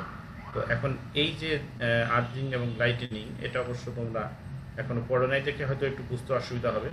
তো তবু একটু বলি যে এইগুলি হচ্ছে কি যে হিজিবিজি টাইপের হয়ে যায় ডিজাইন। তো এর নতুন করে কিছু কোড ঢুকিয়ে দেওয়া হয়েছে যাতে এটা সহজ করে করা যায়, সহজ করে করা যায়। এইখানে লাস্ট হচ্ছে এটা, এইখানে যেটা বলছে যে লাইটিনিং অ্যারেস্টার ডিজাইন করতে গেলে একটা বাড়িকে অলমোস্ট দুর্গর মতো করে ফেলতে হয়। দুর্গ, বাড়ির উপর দিয়ে ছোট ছোট এরকম বিভিন্ন রকম জিনিস দিয়ে এটাকে ঘিরে ফেলা হয়, কিন্তু তোমরা এরকম বাড়ি কখনো দেখবে না। কিন্তু কোড অনুযায়ী ওরকম করার কথা। কোনো বাড়িতে কি তোমরা দেখবে নাকি ছোট ছোট এরকম অসংখ্য এরকম রড দেওয়া থাকে? কোথাও দেখবে না, কিন্তু বিএনবিসিতে আছে, ওটা দিতে হবে। তো ওর পরিবর্তে আমরা নতুন নিয়মের কথা বলে দিছি। এই নিয়মের মধ্যে আছে যে বাড়িটা এটা প্রোটেকশনের জন্য যদি আমি এখানে একটা সিঁড়ি ঘর হয় যেটাকে আমরা বলি চিলেকোঠা, এটার উপর লম্বা একটা দণ্ড যদি দাঁড় করে দেওয়া যায় তাহলে এটা এখানে এখানে সব কারেক্ট খাবার হয়তো পাবে, পেলে আর কিছু লাগবে না। ওকে, এইখানে দেখো আজকে আর নতুন টপিক পড়াবো না। এখানে দেখো এটা হচ্ছে কি, এটা বাংলাদেশে একটা প্রজেক্টের কাজ, বড় প্রজেক্ট এটা আমি করতেছি। তো এইখানে আমার কাজ হচ্ছে, এখানকার কনসালটেন্ট হচ্ছে বিদেশি বিদেশি কনসালটেন্ট, তারা এগুলি করে দিয়েছে। করে দিলে এগুলির মধ্যে প্রচুর ভুল আছে, অসংখ্য ভুল আছে, মানে করেছে তারা, অসংখ্য ভুল আছে। তো এখন কেন আসলে জিনিসগুলি, এই কোডগুলি শিখতে হয়, তোমাদের যে এত কিছু শিখাচ্ছি এগুলি শিখতে হয়, because if you don't know the rules তাহলে তো ভুলের অসংখ্য ভুল হবে। তো এখানে ছবিগুলি জাস্ট তোমরা দেখো, দেখার পরে এইখানে আমি একটা ভুলের তালিকা তৈরি করছি, দেখো এটার তালিকা তৈরি করছি দেখো। তো এখন বিদেশি কনসালটেন্টরা কাজ করার পরেও সেই ড্রয়িংয়ের মধ্যে ভুল পাওয়া যাচ্ছে অসংখ্য। এখানে দেখো একটা মানে ছোটোখাটো বাংলাদেশি একটা ইলেকট্রিক্যাল ডিজাইন করা কনসালটেন্টও এখন জানে যে এলইডি লাইট টাইট ভবিষ্যতে আসলে দিতে হবে, মানে যে প্রজেক্টগুলি এখন হবে সেটা দিতে হবে, কিন্তু ওরা কোনো এলইডি লাইট ইউজ করেনি। মানদার আমলের লাইট টাইট ইউজ করছে, কোনো জায়গায় এলইডি লাইট ইউজ করেনি, করছে হচ্ছে নর্মাল লাইট। তারপরে হচ্ছে ইমার্জেন্সি পাওয়ার দিতে হয়, তার কোনো ব্যবস্থা নেই। তারপরে হচ্ছে সিএফএল ইউজ করছে, সেগুলির ওয়াট টট ঠিক মতো নাই, সরি সিএফএল না, সিএফ মানে হচ্ছে সিলিং ফ্যান আর কি, তার ওয়াট ঠিক মতো উল্লেখ করেনি। তারপরে হচ্ছে তোমার হচ্ছে ওই লাইটিনিং অ্যান্ড কমিউনিকেশনের জন্য পাওয়ার, ওগুলি ঠিক মতো দেয়নি। তারপর এইগুলি, অথচ এদের তো তুমি যদি মানে চিন্তা করো এটা কত টাকার প্রজেক্ট, এই পুরো প্রজেক্ট প্রায় 36,000 কোটি টাকার প্রজেক্ট। এটার নাম হচ্ছে Padma bridge link road project. এখন এখানে এভাবে যাক পুরো ডিটেলে না যায়, দেখো 1টা 2টা 3টা 4টা করে, তারপরে হচ্ছে তোমার কতগুলি 11-12টা হচ্ছে ভুল, অতটুকু একটা ডিজাইনের মতো। তো যাই হোক, এটা কত সালে, 19-এর সেপ্টেম্বর মাসে এটা হচ্ছে আমি চেক করে, এখানে তো সফট কপিটা তোমাদের দিয়েছি, চেক করে সাইন করে সিল করে তাদের কাছে পাঠিয়ে দিতে হবে। যাও, এখন তারা কাজ শুরু করেছে অলরেডি, এইসব কারেকশন ঠিক করে এলইডি লাইট টাইট ঠিক করে দিচ্ছে, মানে নতুন ডিজাইনে সেগুলি সব করে দিছে তারা। তো এইটা হচ্ছে তোমার মোটামুটি, এটা তো দেখছো যে আমরা তো ডিজাইনগুলি কিন্তু আমরা করতেছি না, আমরা করলে একটু ভুলই হইতো না। পুরা প্রজেক্ট তো যা কীভাবে হচ্ছে জানো, যে সেটা হচ্ছে যে চাইনিজরা আসলে করতেছে, তবে তাদের ওখানে ব্রিটিশ কনসালটেন্ট আছে, এই আন্তর্জাতিক কনসালটেন্ট আছে ব্রিটিশের। কিন্তু এরপরেও ওই ব্রিটিশ কনসালটেন্টের সাথে আমি নিজে কথা বলেছি, যে কথা তো বলতে হয়, মিটিং করতে হয়, যে সেটা হচ্ছে সে আবার দেখি সিভিলের লোক, কি যে যন্ত্রণা। হ্যাঁ, তো সিভিলের লোক, তো তখন তাকে বললাম যে আমাদের যে কারেকশনগুলি দিয়েছি, তো তোমার এখানে এটা বুঝবে কে বলো তো, বুঝবে কে? পরের মিটিংয়ে দেখি তারা একজন বোঝার জন্য ওখানে লোক একজন নিয়ে আসছে, সেটা হলো বাংলাদেশি এক লোক, কাতারে চাকরি করতে মনে হয় 15-16 বছর, বিদেশ অভিজ্ঞতা বলতে এটাই। এটা আনার পর থেকে সেই লোকটা জিজ্ঞেস করলাম, সে দেখি যে আর্থিং ফার্থিং কোনো কিছু ঠিক মতো বুঝে না। হ্যাঁ, বলে স্যার আপনারা যেমন যেমন করে দেবেন আমরা সব সেইভাবে করার ব্যবস্থা করে দিব, সব ব্যবস্থা করে দেবো। তার মানে পুরা ভুল কি করে রাখতেছে সেগুলি ধরার করার, আমরা যদি মিস করে যাই তাহলে আর কেউ ধরতে পারবে না, এরকম একটা অবস্থা। মানে তাদের নিজেদের মানে কোনো রেসপন্সিবিলিটি নেই, মানে এই এত এত এত এত টাকা বলে এটা করতেছে, কিন্তু সেখানে তারা একটা যোগ্য লোক দিয়ে, মানে প্রথম ওটা এই আমরা যে কাজ করতেছি এটাকে বলে ভেটিং। ভেটিং মানে হচ্ছে একজনের করা ডিজাইনে ভুল ত্রুটি খুঁজে বের করে সেটাকে বলতে হবে যে এগুলি ঠিক করো, দিস ইজ কল্ড ভেটিং। আর আরেকটা হচ্ছে অরিজিনাল ডিজাইন। এখন অরিজিনাল ডিজাইন একটা যোগ্য লোক দিয়ে করাবে না, অথচ এই কাজে তারা হচ্ছে বিশাল পরিমাণ টাকা নিচ্ছে। তো এই জন্য বাংলাদেশে তোমার হচ্ছে ম্যান পাওয়ার ডেভেলপ করা দরকার। তো এগুলি আসলে কিভাবে করে, সে একজন ব্রিটিশ কনসালটেন্টের দিয়ে এই ডিজাইন করে সেখানে হয়তো পার মান্থ কথার কথা সে $20,000 বিল করতেছে, কিন্তু বাংলাদেশি এক লোককে 2 লাখ টাকা দিয়ে ডিজাইনটা করাই নিচ্ছে, বাস এইটা। এবং তারপর এটা পাঠাচ্ছে এখানে যে ওনারা তো আছে ভুল ত্রুটি তো সব ধরে ফেলবে, পরে আমরা ঠিক করবো আর কি। মানে এই স্টাইলে মোটামুটি যত বাংলাদেশি প্রজেক্ট আছে মোটামুটি এই স্টাইলে চলে আর কি। এখানে যত ম্যান পাওয়ার বিদেশি দেখায় সেই ম্যান পাওয়ারগুলি শেষ পর্যন্ত ওখানে কাজ করে না, টাকাটা এমনি তুলে নিয়ে যায়। একটা ডিজাইন দিতে হবে, ডিজাইন বাংলাদেশের প্রাইভেট সেক্টর থেকে অল্প পয়সা দিয়ে একজনকে ভাড়া করে, তার না আছে অভিজ্ঞতা, না আসে রুলস রেগুলেশন জানে, না এই বিষয়ে তার কোনো ট্রেনিং আছে, কিচ্ছু নাই, একটা করে জমা টমা দেয়, তারপরে ওটাকে আধকাচরা অবস্থায় বুয়েটে পাঠায় দেয়। মানে তার আগে একটা চুক্তি করে নেয় যে ওনারা ভুল ত্রুটি ধরবে, তো ভাবে যে ওখানে তো চেক হবে, আর কিছু দরকার নেই। এইভাবে আকাম চলে আর কি সব। তো ঠিক আছে, আমরা এখানে হ্যাঁ বলো।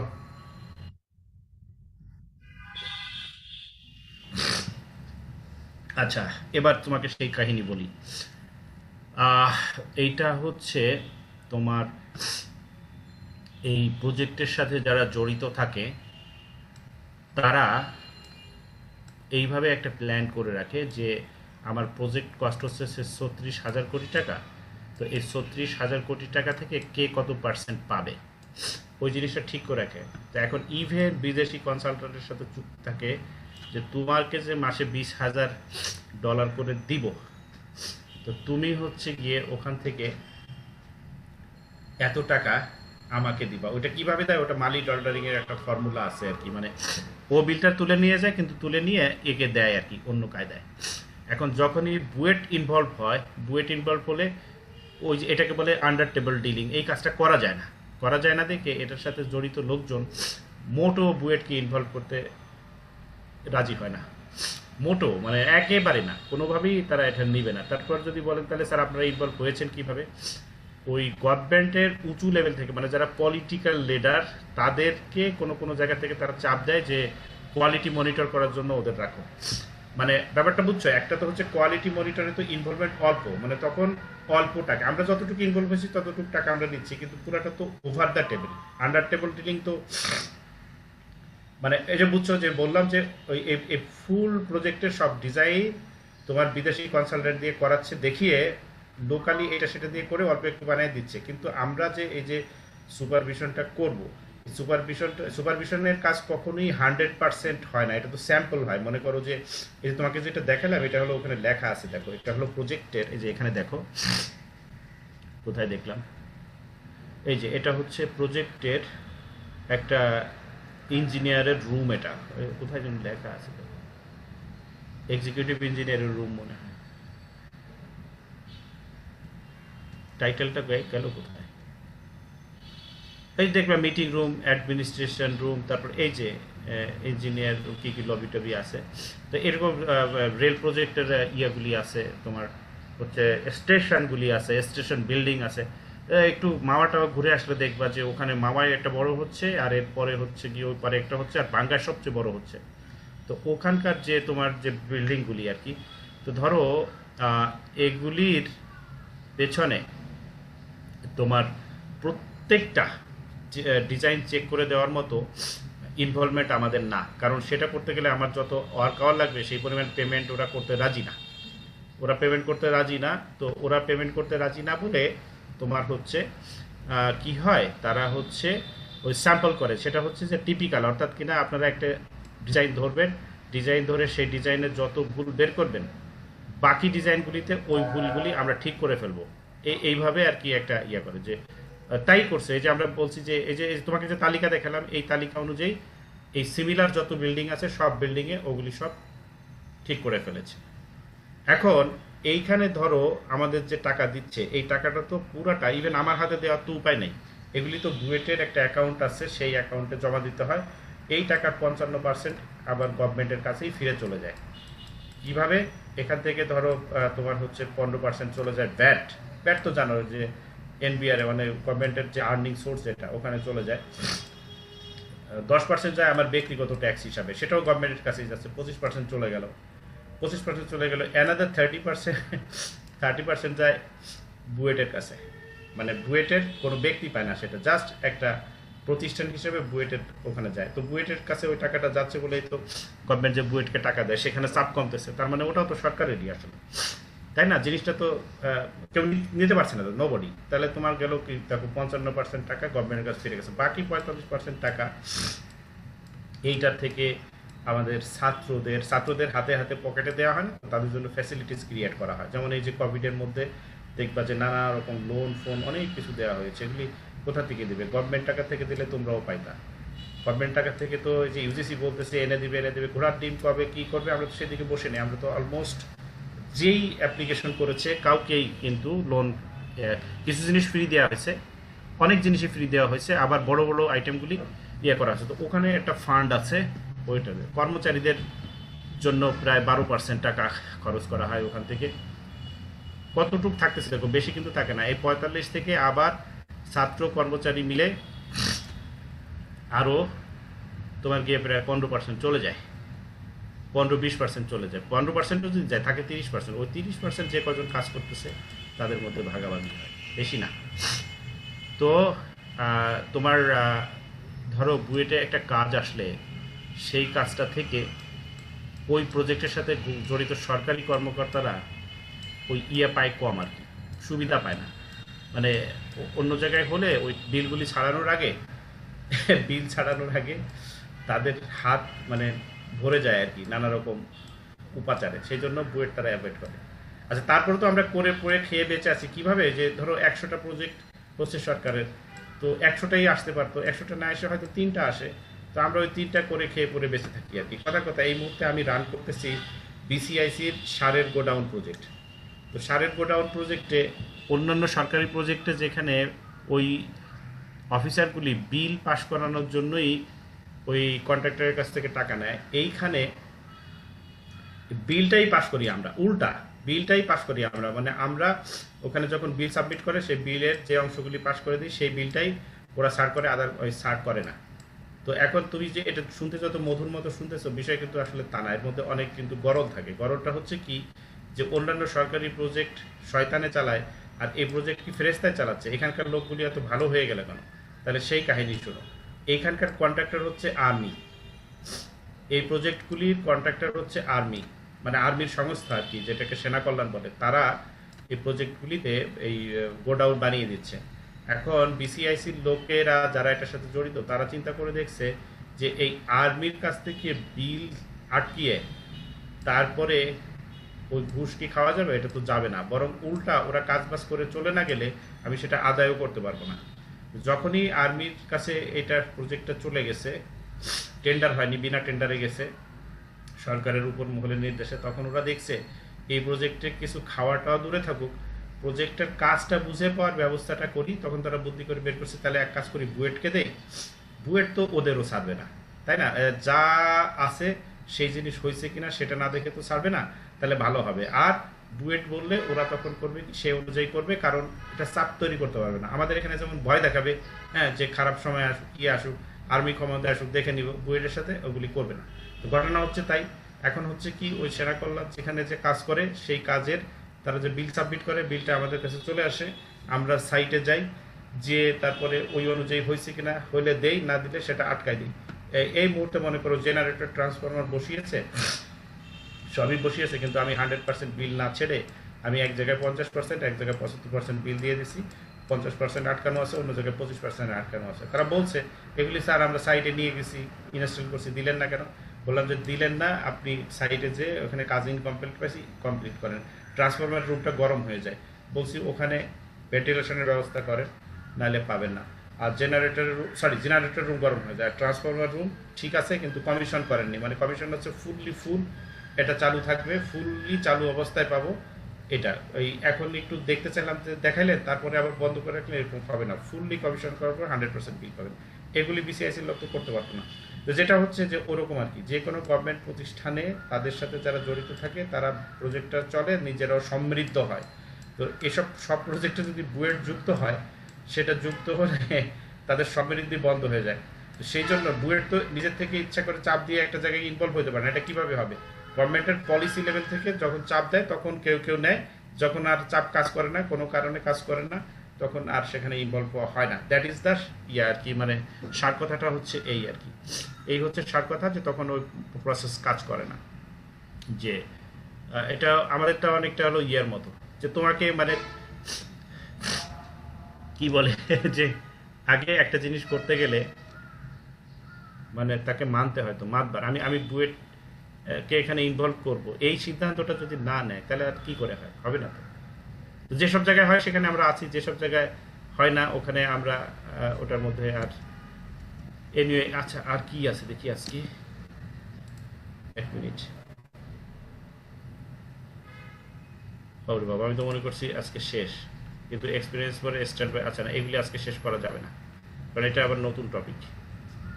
ঠিক আছে, স্ট্যান্ড বাইটাই এগুলি আমরা পরের দিন দেখবো। আজকে একটু আর্লি শেষ করি, হ্যাঁ আর্লি শেষ করি।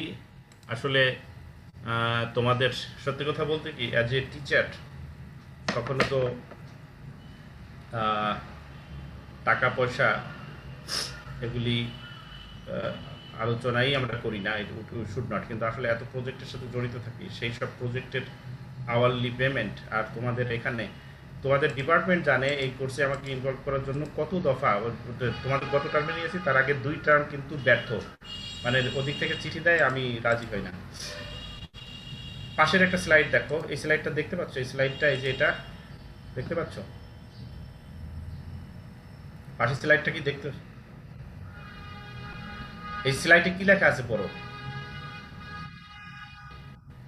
আচ্ছা বলছি, ওই স্লাইডটা তাহলে বন্ধ করতে হবে, নাহলে তোমার আমি আরেকটা স্লাইড দিছি, তোমরা হয়তো দেখতে পাচ্ছ না। হ্যাঁ, দাঁড়াও।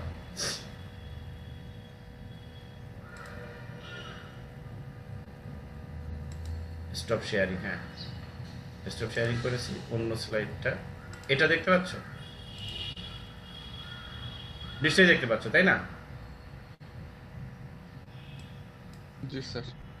ওকে। আচ্ছা এখানে আমি একটা ট্রেনিং করাচ্ছি, দেখো যে আজকেই তোমার হচ্ছে 10:30 থেকে শুরু হবে, তো সে কারণে তোমাদের ক্লাসটা সকালে নিয়ে আসলাম। তো আমার হচ্ছে 12 ঘন্টা ট্রেনিং, 3 দিন। 3 দিন 3 দিন মানে হচ্ছে তোমার শনিবারে নিয়েছি, মঙ্গলবারে নিয়েছি, আর আজকে আজকে প্রজেক্ট শেষ হয়ে যাবে। তো এগুলি যে তোমাদের যা পড়াচ্ছি অলমোস্ট সেরকম টাইপের জিনিস আর কি, হ্যাঁ সেফটি টেফটি এগুলির বিষয়, যেগুলি দেখো এগুলি। তো এটা হচ্ছে এরা কারা, তুমি যদি মনে করো যে এরা কারা, এটার নামও তো শুরু নাই।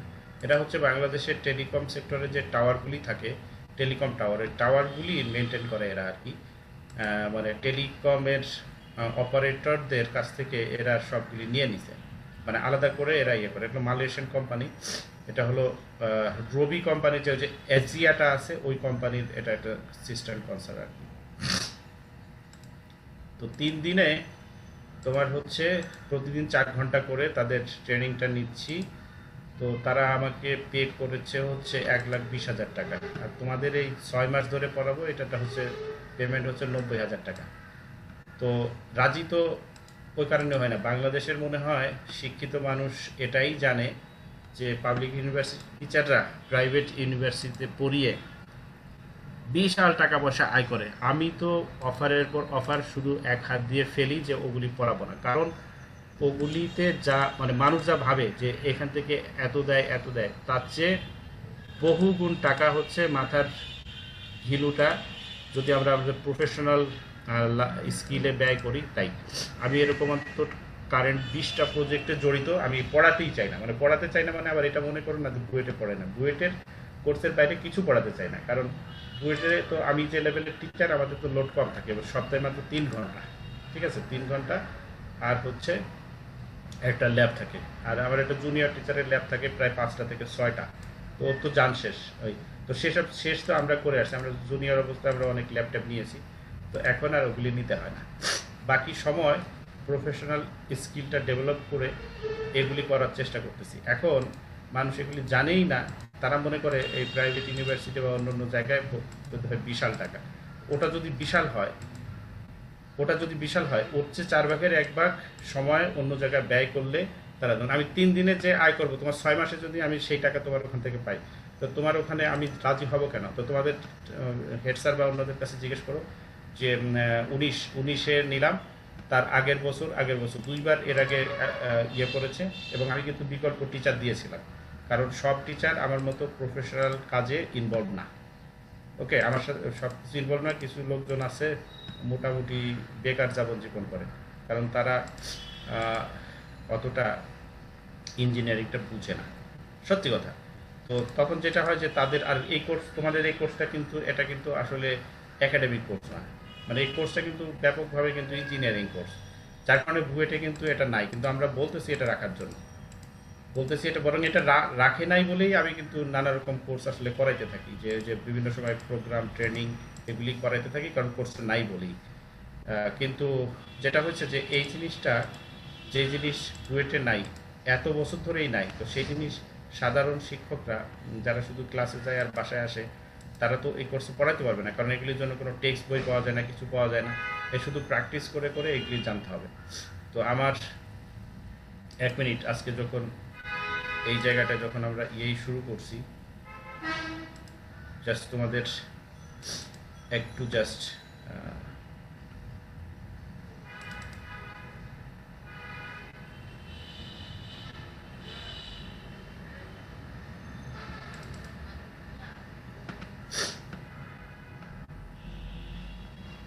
হ্যালো, হ্যালো,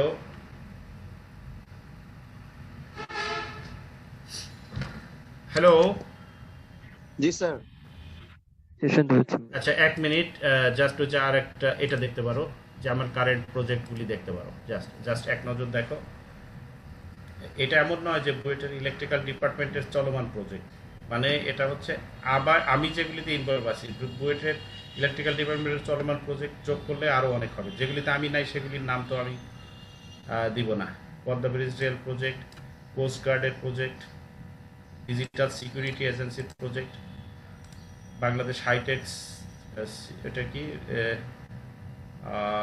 আইসিবির, এটা হলো 44 ফ্লোর একটা বিল্ডিং, তারপরে বিসিআইসি প্রজেক্ট, তারপরে ইটকরের টেকনিক্যাল অডিট, নটরডেম ইউনিভার্সিটির একাডেমিক বিল্ডিং, যমুনা ওয়াইল, একটা সোনারগাঁ হোটেলের উল্টা পাশে দেখবে একটা 22 তলা বিল্ডিং হচ্ছে, তারপরে টেক্সটাইল ইউনিভার্সিটির 11 তলা প্রজেক্ট, বুয়েটের ছাত্রী হল। আচ্ছা, এই যে এই পর্যন্ত আমি লিখছি 19, কিন্তু আসলে ছাত্রী হলটা এখনো কমপ্লিট হয়নি। এই 19 পর্যন্ত যে 12 তলা ছিল সেটা কমপ্লিট হয়ে গেছে, বাকি 3 তলা এখন হচ্ছে, আসলে এটা এখন 15 তলা, আপডেট করি নেই কেন আল্লাহ জানে। বাকি 3 তলার কাজ এই যে শুরু হয়েছে এই যে এবছর। তারপরে আর বাকিগুলি হচ্ছে এই যে এর আগেগুলি হচ্ছে শেষ হয়ে যাওয়া প্রজেক্ট, এই কটা প্রজেক্ট হচ্ছে রানিং। দেখো যে এখান থেকে শুরু করে এই কটা প্রজেক্ট হচ্ছে রানিং। আচ্ছা, আর এগুলি যদি দেখো, তো পিছনেরগুলি যদি দেখো, এগুলি সব কমপ্লিট প্রজেক্ট। তার মধ্যে ও এগুলি তো আবার আমি ওই দিন এক জায়গায় পাঠাইছি, দেখে পেজ মিলে না, দেখে পেজ মিলতেছে না, দেখে ছোটো করে পাঠিয়েছি, মানে একই টাইপের প্রজেক্ট মুছে মুছে দিছি তোমাদের এখানে। আচ্ছা তাহলে আরেকটা বের করি, মানে এটা হচ্ছে যে এডিট করে ফেলছি, তো জায়গা হচ্ছিল না দেখে কমাই দিছি।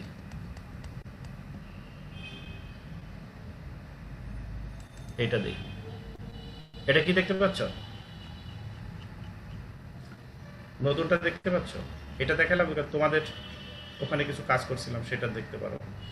এটা হলো তোমাদের বলতে বোঝাচ্ছি যে এই দেখো ঢাকা ইউনিভার্সিটি, ওটা করেছি কত সালে, অনেক আগে, 14 সাল শেষ হয়েছে। এই যে ঢাকা ইউনিভার্সিটি বিজয় একাত্তর হল, তারপরে এটা হচ্ছে ইয়ে হলটা, ওই যে হল না, ওই যে ফুলার রোডের টাওয়ারটা, তারপরে হচ্ছে এই যে আর একটা ঢাকা ইউনিভার্সিটি টাওয়ার, এটা আছে হচ্ছে ইয়াতে আনন্দবাজার বলে বোধহয়, ওখানে আছে। হ্যাঁ, এই অনেকগুলি প্রজেক্ট। তো হয় কি যে তোমাদের যে জিনিসগুলি বই পড়ে শেখা যায় না, সেগুলি তুমি যদি কাজ না করো তাহলে তো তোমার ওগুলি থেকে তোমার ইয়ে আসবে না। সো একজন গেলে একটু পড়াতে পারবো না। তোমাদের এই কোর্সটা আমি এই জন্য নিতে চাই না মানে কি, এত বেশি সময় যায় আর তোমার ক্লাস আসলে আমি নেই না এই কারণে, মানে আদার দেন বুয়েটে তো চাকরি করে আমাকে তো এটা নিতে হবে, এগুলো নেই না। তো বহু বছর নিয়েছি আর কি, কোনো জায়গায় যখন পড়িয়েছি কোনো জায়গা থেকে সেকেন্ড বার থার্ড বার ফোর্থ বার ডাকাডাকি ছাড়া আমাকে কেউ ছাড়েনি, কারণ বলেনি আরে উনি কি পড়ায় না পড়ায় দরকার নেই আমাদের। কিন্তু কথা হচ্ছে যে 8-10 জনকে যা পে করে আমাকে তো তাই পে করে। সো আমি আসলে সেরকম তো ছেড়ে চলে আসি, কারণ কাজের মধ্যে ইনভলভ হয়ে গেলে ওসব জায়গায় সময়। আচ্ছা, ওটা গেল। ওগুলি হচ্ছে ইয়ে প্রজেক্ট। প্রজেক্ট বলতে বোঝাচ্ছি যেগুলিতে আমরা কনসালটেন্সি ফি নেই। হ্যাঁ, কনসালটেন্সি ফি নিয়ে যে কাজগুলি করি। আর আর আছে হচ্ছে কমিটি। এই যে দেখো ইয়েতে যাচ্ছি কমিটিতে, এই যে তোমার সিলেটে, তো এইগুলি কমিটিগুলি কিন্তু ফি দেয় না। ফি দেয় না, ওই তোমার হয়তো দেখা গেলো একটা মিটিংয়ে কিছু সম্মানী দিল, এক মিটিং 5,000 টাকা এরকম। তো সেটা তো আসলে লিমিটেড, কিন্তু ওগুলি দায়িত্ব থাকে অনেক।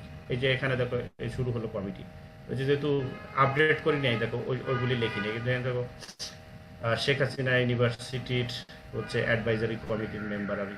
তোমাদের ইউনিভার্সিটির ওই যে ডিপার্টমেন্টের এক স্যার কিন্তু ওটার ট্রেজারার, চিনো তো মনে হয়, তোমরা চিনো? হ্যাঁ, মানে ওনাকে, মানে ওই ওই ইউনিভার্সিটির সব মিটিংয়ে তো ওনার সাথে আমার দেখা হয়, কারণ আমি ওইটার হচ্ছে ওই যে এস্টাবলিশমেন্ট প্রকল্পের অ্যাডভাইজার আর কি। হ্যাঁ, হ্যাঁ, হ্যাঁ, হ্যাঁ, হ্যাঁ।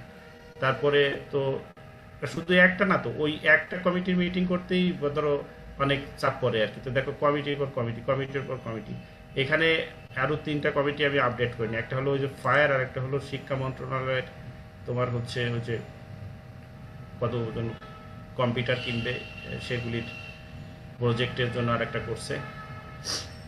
আরেকটা হচ্ছে আবার ঢাকা মেডিকেলকে ইউনিভার্সিটি বানাবে, সেখানকার প্রজেক্টের এগুলি। তো এখানে দেখো দেখো দেখো দেখো। স্যার একটা কোশ্চেন ছিল হ্যাঁ, স্যার। বলো। হ্যাঁ, স্যার আপনি স্যার এই এরকম এইগুলো তো স্যার অনেক বড় বড় প্রজেক্ট। তো হ্যাঁ, স্যার আপনি কত সাল থেকে স্যার এই প্রজেক্ট গুলা কাজ শুরু করেন স্যার প্রফেশনালি? হ্যাঁ। তো সেটার জন্য এই যে এই প্রত্যেকটার সাথে তো তারিখই দেওয়া আছে, দেখো তারিখ দেখলে তুমি মূলত এই যে এটা থেকে, এই যে 9-10 থেকে, কারণ তার আগে এইটা হচ্ছে ওইটা টেলিফোনের একটা ডাটাবেস করছিল, ওইটাকে ধরার মধ্যে না আর কি। টেলিফোনের ডাটাবেস 9-10 থেকে, 9-10 থেকে। আর স্যার আম, আমরা যদি স্যার ভবিষ্যতে এরকম কাজ করতে চাই তাহলে স্যার আমরা স্টার্ট করব কোথা থেকে, কিভাবে শুরু করা যায়? আচ্ছা, কোথার থেকে শুরু করবা? তোমাকে হচ্ছে প্রথমে তোমার হচ্ছে যে একটা হলো যে আমি চিন্তা করলে যে সেইভাবে আর্লি আর্লি ধরো বড় বড় প্রজেক্টে ঢোকার হয়তো সুযোগ পেয়েছি, প্লাস অন্য জিনিসটা হচ্ছে যে আহ, সেটা হচ্ছে যে যেই সেক্টরে আমি কাজ করি, মানে হচ্ছে যে এই যে এই ধরনের ডিজাইন সংক্রান্ত, আমাদের ডিপার্টমেন্টে এই ধরনের কাজ করার জন্য এই মুহূর্তে লিডিং দেওয়ার আর কেউ নাই। আমার আগে 2জন ছিল, 2জনে রিটায়ার করে গেছে আর কি। দুই স্যারই এখন একটা প্রাইভেট ইউনিভার্সিটির ভিসি একজন, কিন্তু ওখানে বসে কিন্তু আর কাজগুলি করা যায় না, কারণ মানুষ তো ওখানে কাজটা নিয়ে আসে না। আর অন্যটা হচ্ছে অন্য আরেক স্যার আরেকটা প্রাইভেট ইউনিভার্সিটিতে, উনিও হচ্ছে ভিসি না, তবে ওখানে এমনি এক প্রফেসর হিসেবে আসে।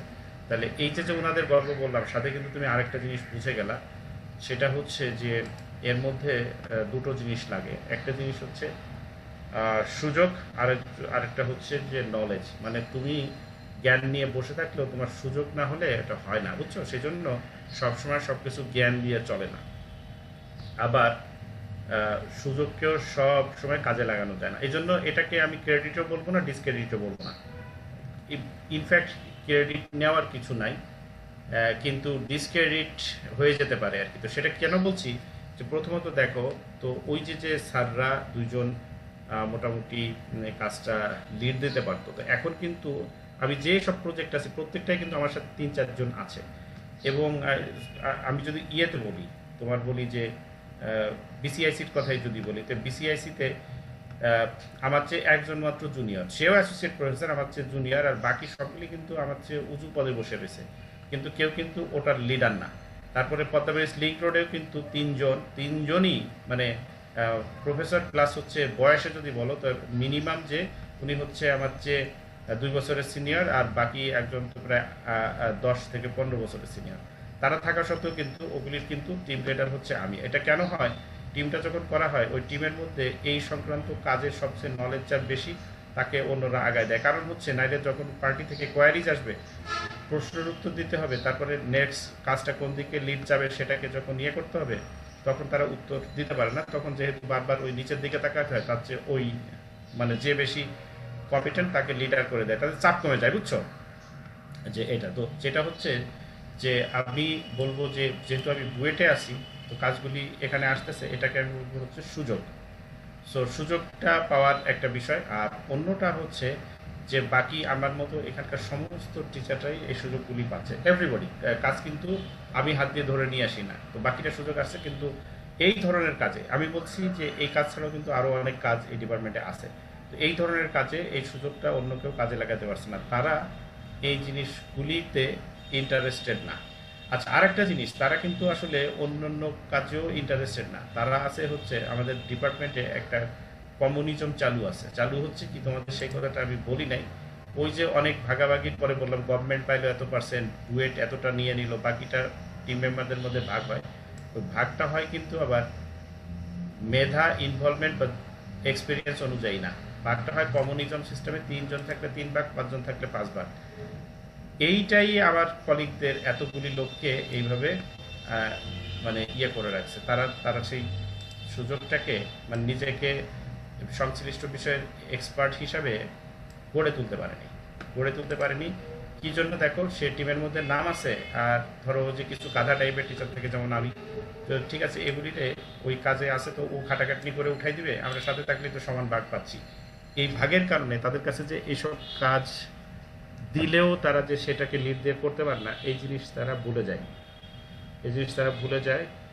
তো তখন যেটা হয় তোমার, বুঝছো তো কি হয়, যে সে কারণে তারা এসব কাজে বেশি একটা ইন্টারেস্ট আসলে ইয়ে হয় না। তো এখন আমাদের বর্তমান হেড স্যার যিনি আছেন একেবারে স্ট্রিম রোল করতেছে সবাইকে, যে টিমে থাকলে টিমের নেতৃত্ব গড়ে তুলতে হবে। এবং মানে লাস্ট 3টা 4টা প্রজেক্ট আছে, সেই প্রজেক্টে আমি নাই। হ্যাঁ, আমি নাই, মানে দেখলাম তো আমার চলমান প্রজেক্ট কত, মানে সোজা বলে দিছে যে ও যতগুলি প্রজেক্টে আছে ওই প্রজেক্টে যারা যারা ছিল প্রত্যেকে এখন নতুন করে প্রজেক্ট নিয়ে লিড দিয়ে সেই কাজ ওরে ছাড়াই তুলে ফেলতে হবে, এইভাবে ট্রেন আপ করো, নাইলে ওইভাবে তো হবে না। তো এখন আমি চুপচাপ বসে আছি, আমি জানি ওই প্রত্যেকটা ওই ইয়ে ফেল করবে, কারণ আসল জিনিস হচ্ছে ঠিক করার জন্য হাত দিতে হবে হচ্ছে ইয়েতে, যে ইনভলভমেন্ট, মানে ওই যে একজনকে সে অন্য কাউকে টিম লিডার বানিয়ে দিল, সে অন্যদের চেয়ে টাকা বেশি পাবে, তখন সে দায়িত্ব নিয়ে কাজ করবে। যদি শুয়ে বসে সবার টাকা পাওয়া যায়, তাহলে কে কষ্ট করে টাকা নেবে বলো? মানে তোমাকে তো বুঝতে হবে যে কমিউনিজম দেশগুলি তাদের যোগ্যতা ছিল, রাশিয়া কি খারাপ জিনিস বানায়, কিন্তু তারা ধ্বংস হয়ে গেছে বিকজ অফ ওই লেথার্জির কারণে। কেউ একজন গড়াগড়ি খেয়ে যে টাকা পায়, আর একজন খাটলেও সে টাকা পায়, তখন সে গড়াগড়ি এলা খাটবে কেন? তো এখন যেটা করতেছে ওইটা নিয়ে কথা বলতেছে না। ওই যে টিম বানিয়ে দিল, বানানোর পরে মনে করো যে আমি হয়তো 20টা প্রজেক্টে জড়িত, নতুন 3টা প্রজেক্ট আসছে, ওই প্রজেক্টে ধরো আমি নাই। এখন এই যে যাদের ওখানে দিল, তাদের ওই গড়াগড়ি 4 জন মিলে একসাথে গড়াগড়ি খেলে তো মুশকিল। ওটার মধ্যে থেকে যাকে একজনকে হচ্ছে লিড দায়িত্ব দিয়ে দিতে হবে, বলা হচ্ছে তোমরা এটা শিখে নাও। তো সেই যাকে দায়িত্ব দেবে তারে বলবে তুমি পাবে এখান থেকে 40%, আর বাকি 60% ওই 3 জনের মধ্যে 20-20 করে ভাগ হবে, তাইলে ওটা শিখবে, নাহলে তো শিখবে না। এখন বলতেছে তোমাদের কথা, প্রথমত যে তোমার হাতে যে জিনিসটা আছে সেটা হচ্ছে নলেজ গ্যাদার করা। যে বললাম যে একটা হচ্ছে যে জ্ঞানী হইতে হয়, আর একটা হলো সুযোগ। জ্ঞানী লোকের কাছে সুযোগ আসবে না, সে কোনোদিনই সেটাকে আর ওইভাবে ইয়ে করতে পারবে না। আরেকটা হচ্ছে যে একজনের কাছে সুযোগ গড়াগড়ি খাচ্ছে, তার ওই নলেজ নেই, সেও কিন্তু এটা শো করতে পারবে না। সেজন্য বলছি ক্রেডিট নেওয়ার কিছু নেই।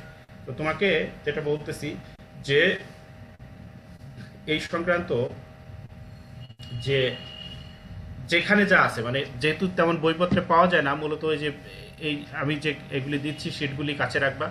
প্লাস আমি আমার বুয়েটের থেকে শুরু করে সব জায়গার ছাত্রদের বলি যে যে কোনো কোয়ারিজ থাকলে আমাকে ফোন করে, সেটা সম্ভব না হলে ইমেল করে কোয়ারিজগুলি পাঠিয়ে দেবা, যে আমাদের এটা হচ্ছে আমাদের ইয়া কৌতূহল বা এই জিনিস আমরা জানতে চাই। তো সেটা তারপরে তোমার আগ্রহ থাকলে সবসময় তুমি হচ্ছে এই প্রজেক্ট সংক্রান্ত বিষয়গুলি ইন্টারনেটে খোঁজাখুঁজি করে নানা রকম প্রজেক্টের রিপোর্ট এগুলি পাবো। মানে এভাবে হচ্ছে নলেজ অর্জন করতে হবে, জ্ঞান অর্জন করতে হবে। জ্ঞান অর্জন করলেও সেটা তোমার সুযোগ না আসলে আর তুমি সেটা পারছো না। কারণ সুযোগটা আসবে কি করে সেটা বলি।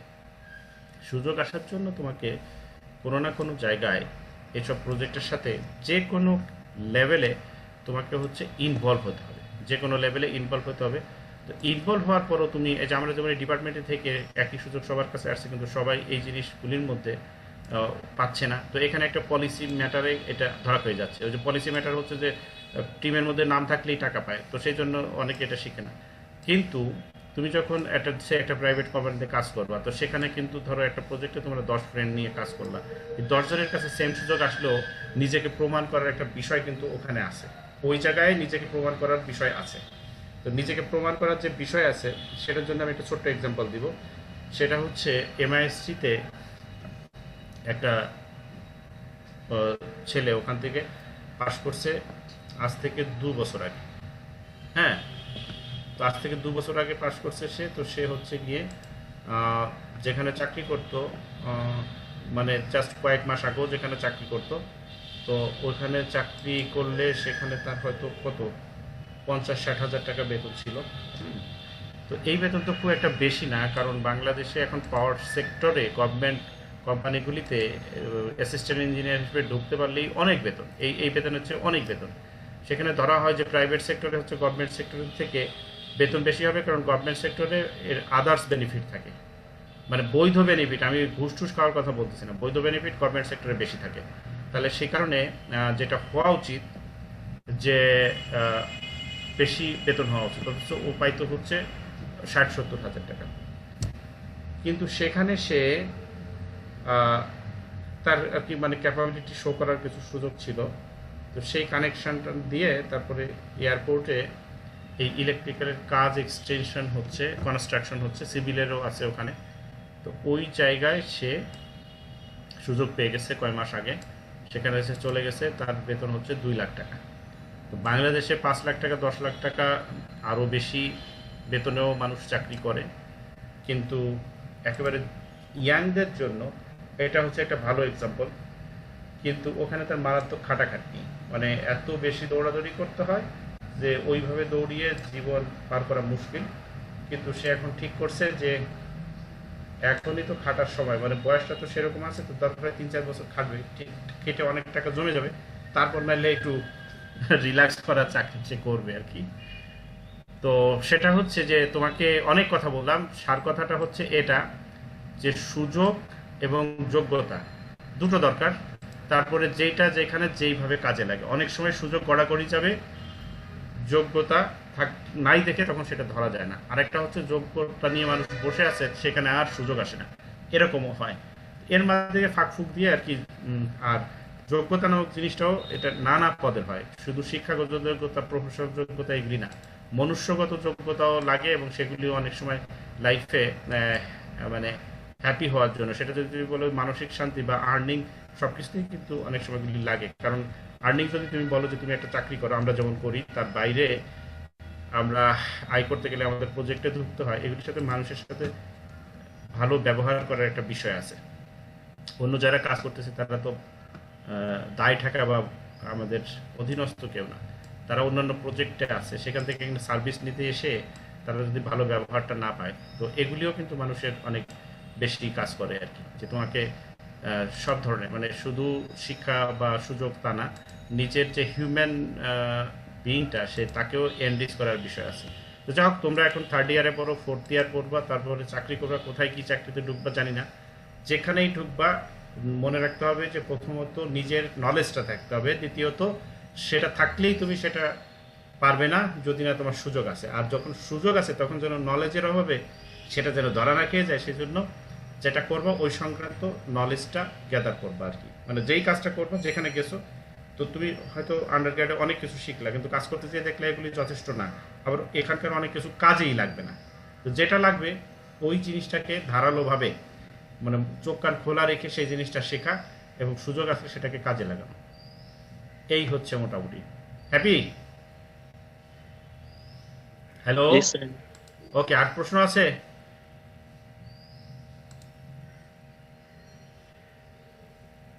আর প্রশ্ন আছে নাকি? ওকে, ঠিক আছে, তাহলে আমরা লিভ করি। হ্যাঁ, স্যার আরেকটা শেষ কোশ্চেন। হ্যাঁ বলো।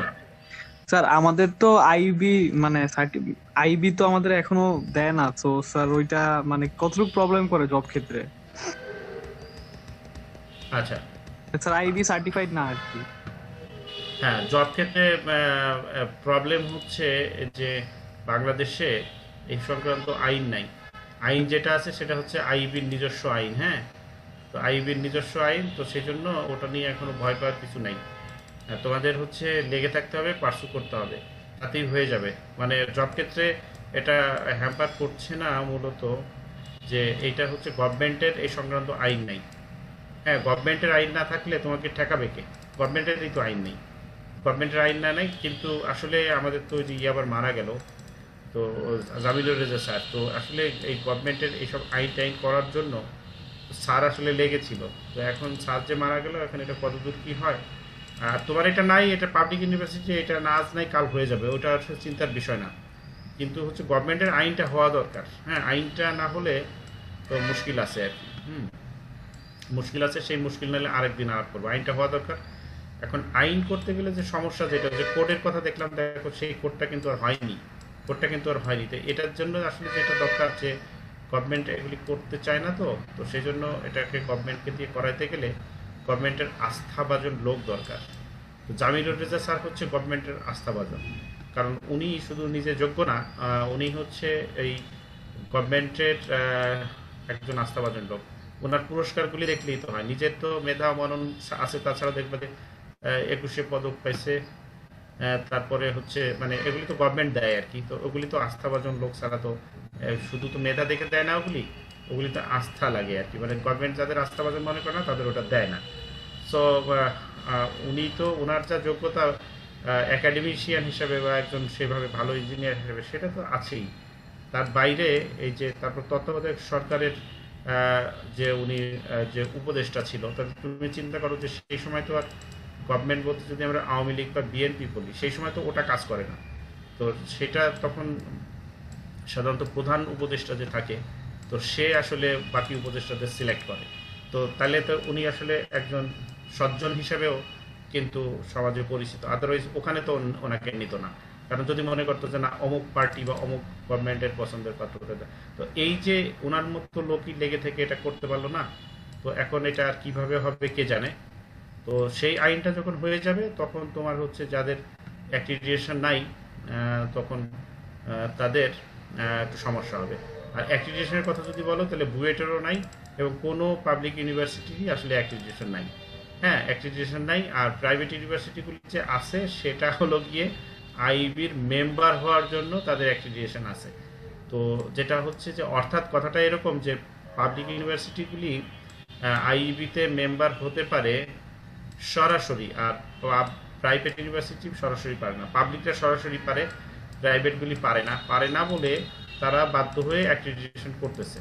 আর প্রায় পাবলিক ইউনিভার্সিটিগুলি অ্যাক্রিডিটেশন করে না, কারণ ওইটার জন্য তাদের ওটার দরকার নাই, নিজেরা এমনি মেম্বার হতে পারে। এটা ঐতিহাসিকভাবে আগে থেকে হচ্ছে। এখন ঢাকা ইউনিভার্সিটির যে সমস্যা, সেটা হলো যে যখন ওই জিনিসটা চালু ছিল, তখন তো ঢাকা ইউনিভার্সিটিতে ইঞ্জিনিয়ারিং ছিল না। তো ইঞ্জিনিয়ারিং ছিল না, এখন হচ্ছে তাদের ইঞ্জিনিয়ারিং হয়েছে। তো তাদের হচ্ছে ওই রুলের মধ্যে পড়তেছে না, এখন এটা কোন রুলে পড়বে। হ্যাঁ, তাদের সেটা হচ্ছে আইবির সাথে বসে সেটাকে সেটেল করে ফেলতে হবে। আইবির সাথে ঢাকা ইউনিভার্সিটির কোনো শত্রুতা নাই। কেন থাকবে? কারণ আইবি মানে কি বুয়েট? আইবি তো রুয়েট কুয়েট চুয়েট সবাইকেই তো ওগুলি দিচ্ছে না। তো ঢাকা ইউনিভার্সিটি দিবে না কেন? এখন ওইটা হচ্ছে সেটেল করতে হবে। তো ওটা সেটেল করলে এটা ঠিক হয়ে যাবে। কিন্তু আমি যে গভর্নমেন্ট রুলের কথা বলতেছি, সেই রুলটা যখন হবে, তখন জব সেক্টরেও তোমার হচ্ছে গিয়ে ওইটা ছাড়া, ওই জিনিসটা ছাড়া ইঞ্জিনিয়াররা কাজ পাবে না। এইটা হচ্ছে রুলের ব্যাপার। এখন রুলটা নাই দেখে এটা আসলে কোনো ম্যান্ডেটরি কিছু না। তোমাকে একটা এক্সাম্পল দিচ্ছি, যে মনে করো ডাক্তারদের, সে প্রাইভেট বা পাবলিক যে মেডিকেল থেকে পড়ুক, তার একটা লাইসেন্স থাকে। লাইসেন্সটাকে বলে যে বাংলাদেশ মেডিকেল অ্যান্ড ডেন্টাল কাউন্সিলের লাইসেন্স। সেই লাইসেন্স ছাড়া সে ডাক্তার না, সে অবৈধ হয়ে যাবে। তো এখন হচ্ছে যে এই রুলটা কে করেছে? সরকার করেছে। কখন করেছে? ব্রিটিশ আমল থেকেই এটা আছে। বিকজ ডাক্তারির মধ্যে একটা জিনিস, মানুষের জীবন মরণ নিয়ে এটা। আর ইঞ্জিনিয়ারদের যেটা, সেটা ব্রিটিশ আমলেও নাই দেখে কোনো কালেই ছিল না, ব্রিটিশেরও ছিল না, এখনো ছিল না। তো এখন তুমি বলতে পারো যে জিনিস ছিল না, সেটা নিয়ে আইবি কামড়াকামড়ি কেন করতেছে? আইবি কামড়াকামড়ি করতেছে, সেটার কারণ হচ্ছে যে এই যে যে ডাক্তারদের লাইসেন্স লাগে ব্রিটিশ থেকে, সেই ব্রিটিশদেরই তাদের যে ইঞ্জিনিয়ারিং ইনস্টিটিউট আছে, আইইটি বলে এখন, আগে বলতো IEE, একসময় বলতো IEE, এখন বলে IET, মানে institute of engineers and technologist. এটা হলো ব্রিটেনের ইঞ্জিনিয়ারিং ইনস্টিটিউট, ওকে, আইইটি। তো এই আইইটি তারা করছে কি, তারা রুল করেছে যে তাদের ওখানকার লাইসেন্স ছাড়া তাদের ইঞ্জিনিয়ারিং প্র্যাকটিস করতে পারবে না। It is not government rule. তাহলে বাংলাদেশে ওই জিনিসগুলি চলে আসতেছে। ব্রিটিশরা ডাক্তারদের ক্ষেত্রে সরকারি রুল করে রাখছে, সেটা মানতেছে।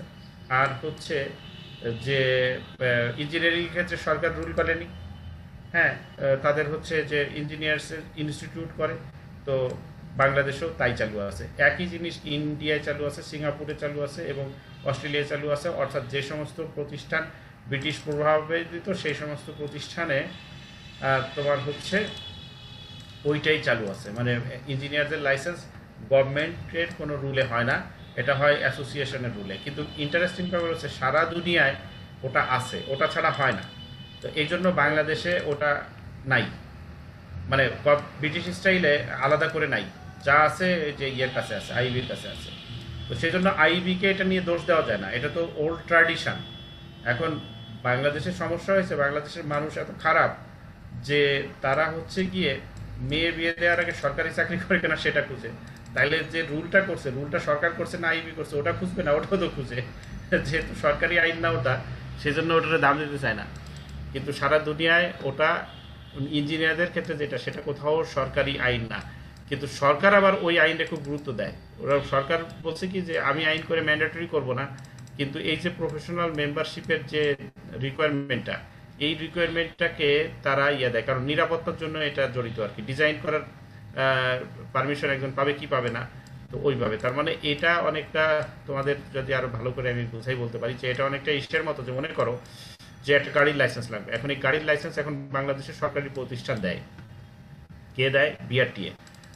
দুনিয়ায় বহু দেশ আছে, এইগুলি প্রাইভেট সেক্টরের লোকজনের কাছে সরকার দায়িত্ব তুলে দিচ্ছে, যাতে এইগুলি হচ্ছে গিয়ে চাপ কমে যায়, সরকারের উপর থেকে চাপ কমে যায়। তাই বলে কি তুমি তাকে ফাঁকি দিতে পারবা? প্রশ্নই আসে না। বাংলাদেশে তো ওটা প্রাইভেট সেক্টরে চলে গেলে ওই যে অনেক সময় অনেক ভেজাল লাগাই দেবে, বলবে যে প্রাইভেট, ওই যে এটা। এইখানে হচ্ছে মানুষের মানসিকতার সমস্যা। সমস্যাটা এইখানে। সমস্যাটা আইবি কেন করতেছে সেই জায়গায় না। সমস্যাটা একটা ব্রিটিশ ট্র্যাডিশন, ওই ট্র্যাডিশন অনুযায়ী এটা ঠিক আছে। আর তোমরা পড়ে গেছো যে তোমাদের এটা চালু হয়েছে পরে, এখন তো আগের স্টাইলে পাবলিক ইউনিভার্সিটি যে চার্টটা পাচ্ছে, তোমরা তো সেই চার্টটা পাচ্ছ না। That is the problem. তোমাদের প্রাইভেট ইউনিভার্সিটির মতো ওইটা করতে হচ্ছে, কারণ ওরা বলবে যে এই আইন করার পর তো আমরা কাউকে ফ্রি ছাড়তেছি না। এই হচ্ছে সমস্যাটা। কিন্তু আমার মনে হয় যে গভর্নমেন্ট রুলটা বোধহয় করবে আর কি। আমি যতদূর জানি এটা করবে, কারণ গভর্নমেন্টের কাছে এসব জিনিসপত্র দেওয়া হয়েছিল এবং ওইটার আবার একটা অন্য দেশের সাথে একটা চুক্তির সাথে ওটা জড়িত। ওইটা আজকে বলতে গেলে আজকে আর সময় হবে না। এটাকে বলে ওয়াশিংটন অ্যাকর্ড। সেই অ্যাকর্ড অনুযায়ী ইঞ্জিনিয়াররা শুধু বাংলাদেশে না, দুনিয়ার যে কোনো জায়গায় কাজ করতে পারবে। এখন কিন্তু পারে না। এখন এই যে প্রচুর বুয়েটিয়ান আমেরিকায় যায়, যে শুরুতে সে ওখানে একটা ডিগ্রি করে, একটা ডিগ্রি করার আগে কিন্তু সে আসলে তার প্রফেশনাল কাজ পায় না, অড জব পায়। তো আমি তো তেমন শুনি নাই, মানে অলমোস্ট জিরোর পর্যায়ে, যে বুয়েটের লোকজন দুনিয়ার বিভিন্ন জায়গায় অড জব করতেছে, এটা অলমোস্ট জিরোর পর্যায়ে বলা যায়, মানে খুবই এক্সেপশনাল। হ্যাঁ, বেশিরভাগই হচ্ছে যে গুড জব করে। তো গুড জব করতে গেলে তোমার ওয়াশিংটন অ্যাকর্ড হলে সে বাংলাদেশ থেকে পাশ করে যেই গুড জব সে পাবে। আর এখন হচ্ছে যে দেশে যায় সেই দেশে তাকে একটা কাজ করে নেয়, সে সেখানে যে একটা কোনো একটা ডিগ্রি সে করে আর কি। হ্যাঁ, ডিগ্রি করার পর তারপর সে জবটা পেয়ে যায়। তার মানে হচ্ছে ডিগ্রির স্বীকৃতি নাই সরাসরি, কিন্তু তার যোগ্যতার স্বীকৃতি আছে, মানে সে ডিগ্রিটা নেওয়ার জন্য যে কোনো জায়গায় কোয়ালিফাই করে, তাকে কথার কথা বাংলাদেশ থেকে একজন ডিপ্লোমা করে কেউ চলে গেল, সে তাকে তো সব জিনিস পড়তে দিবে না, ওসব জিনিস পড়তে দিবে না, বলবে তুমি এটার জন্য কোয়ালিফাই করো না। কিন্তু এই যে এখানকার সুনামের কারণে বা সিলেবাস কারিকুলাম এবং মানে ঐতিহাসিক মানে হচ্ছে প্রচুর ছাত্র তো গেছে, বিভিন্ন জায়গায় গেছে, যে তাদের যে গুডউইল রেকর্ড যেটা, সেগুলির কারণে এখান থেকে গেলেই ভালো ভালো ইউনিভার্সিটির সঙ্গে সঙ্গে তাকে হচ্ছে নানা জায়গায় ভর্তি করে দেয়, দেওয়ার পরে সে ওখান থেকে বেরোনোর পর চাপ পায়। যদি ওয়াশিংটন অ্যাকর্ড হয় এই রিকোয়ারমেন্টটা লাগবে না। তো ওয়াশিংটন অ্যাকর্ড হচ্ছে গভর্নমেন্ট টু গভর্নমেন্ট, ওই যে চুক্তি ছাড়া এটা হবে না। এটা আমেরিকান একটা উদ্যোগ, এই উদ্যোগের সাথে বিভিন্ন দেশকে সংযুক্ত করার চেষ্টা করা হচ্ছে। যে সমস্ত দেশ সংযুক্ত হবে সেই সমস্ত দেশের অ্যাক্রিডিটেশন বডি লাগবে, মানে গভর্নমেন্ট পর্যায়ে। তো সেটাকে ওই চেষ্টা করতেছিলাম আমরা আর কি, ওই যে আমি জামিদুল রেজা স্যার এটার নেতৃত্ব দিচ্ছিল। এইটা করলে ওই সবাই তোমাদের ঢাকা ইউনিভার্সিটি, প্রাইভেট, পাবলিক সবার জন্য উন্মুক্ত দ্বার খুলে যাবে আর কি। তো সেই সময় আমার ধারণা যে গভর্নমেন্ট আইনটা করতে বাধ্য হবে। ঠিক আছে, থ্যাংক ইউ। আর আজকে আর কোনো প্রশ্ন না, কারণ টাইম শর্ট হয়ে যাচ্ছে। হ্যাঁ, টাইম দেখো অলরেডি আমরা ক্রস করে চলে আসছি। Thank you.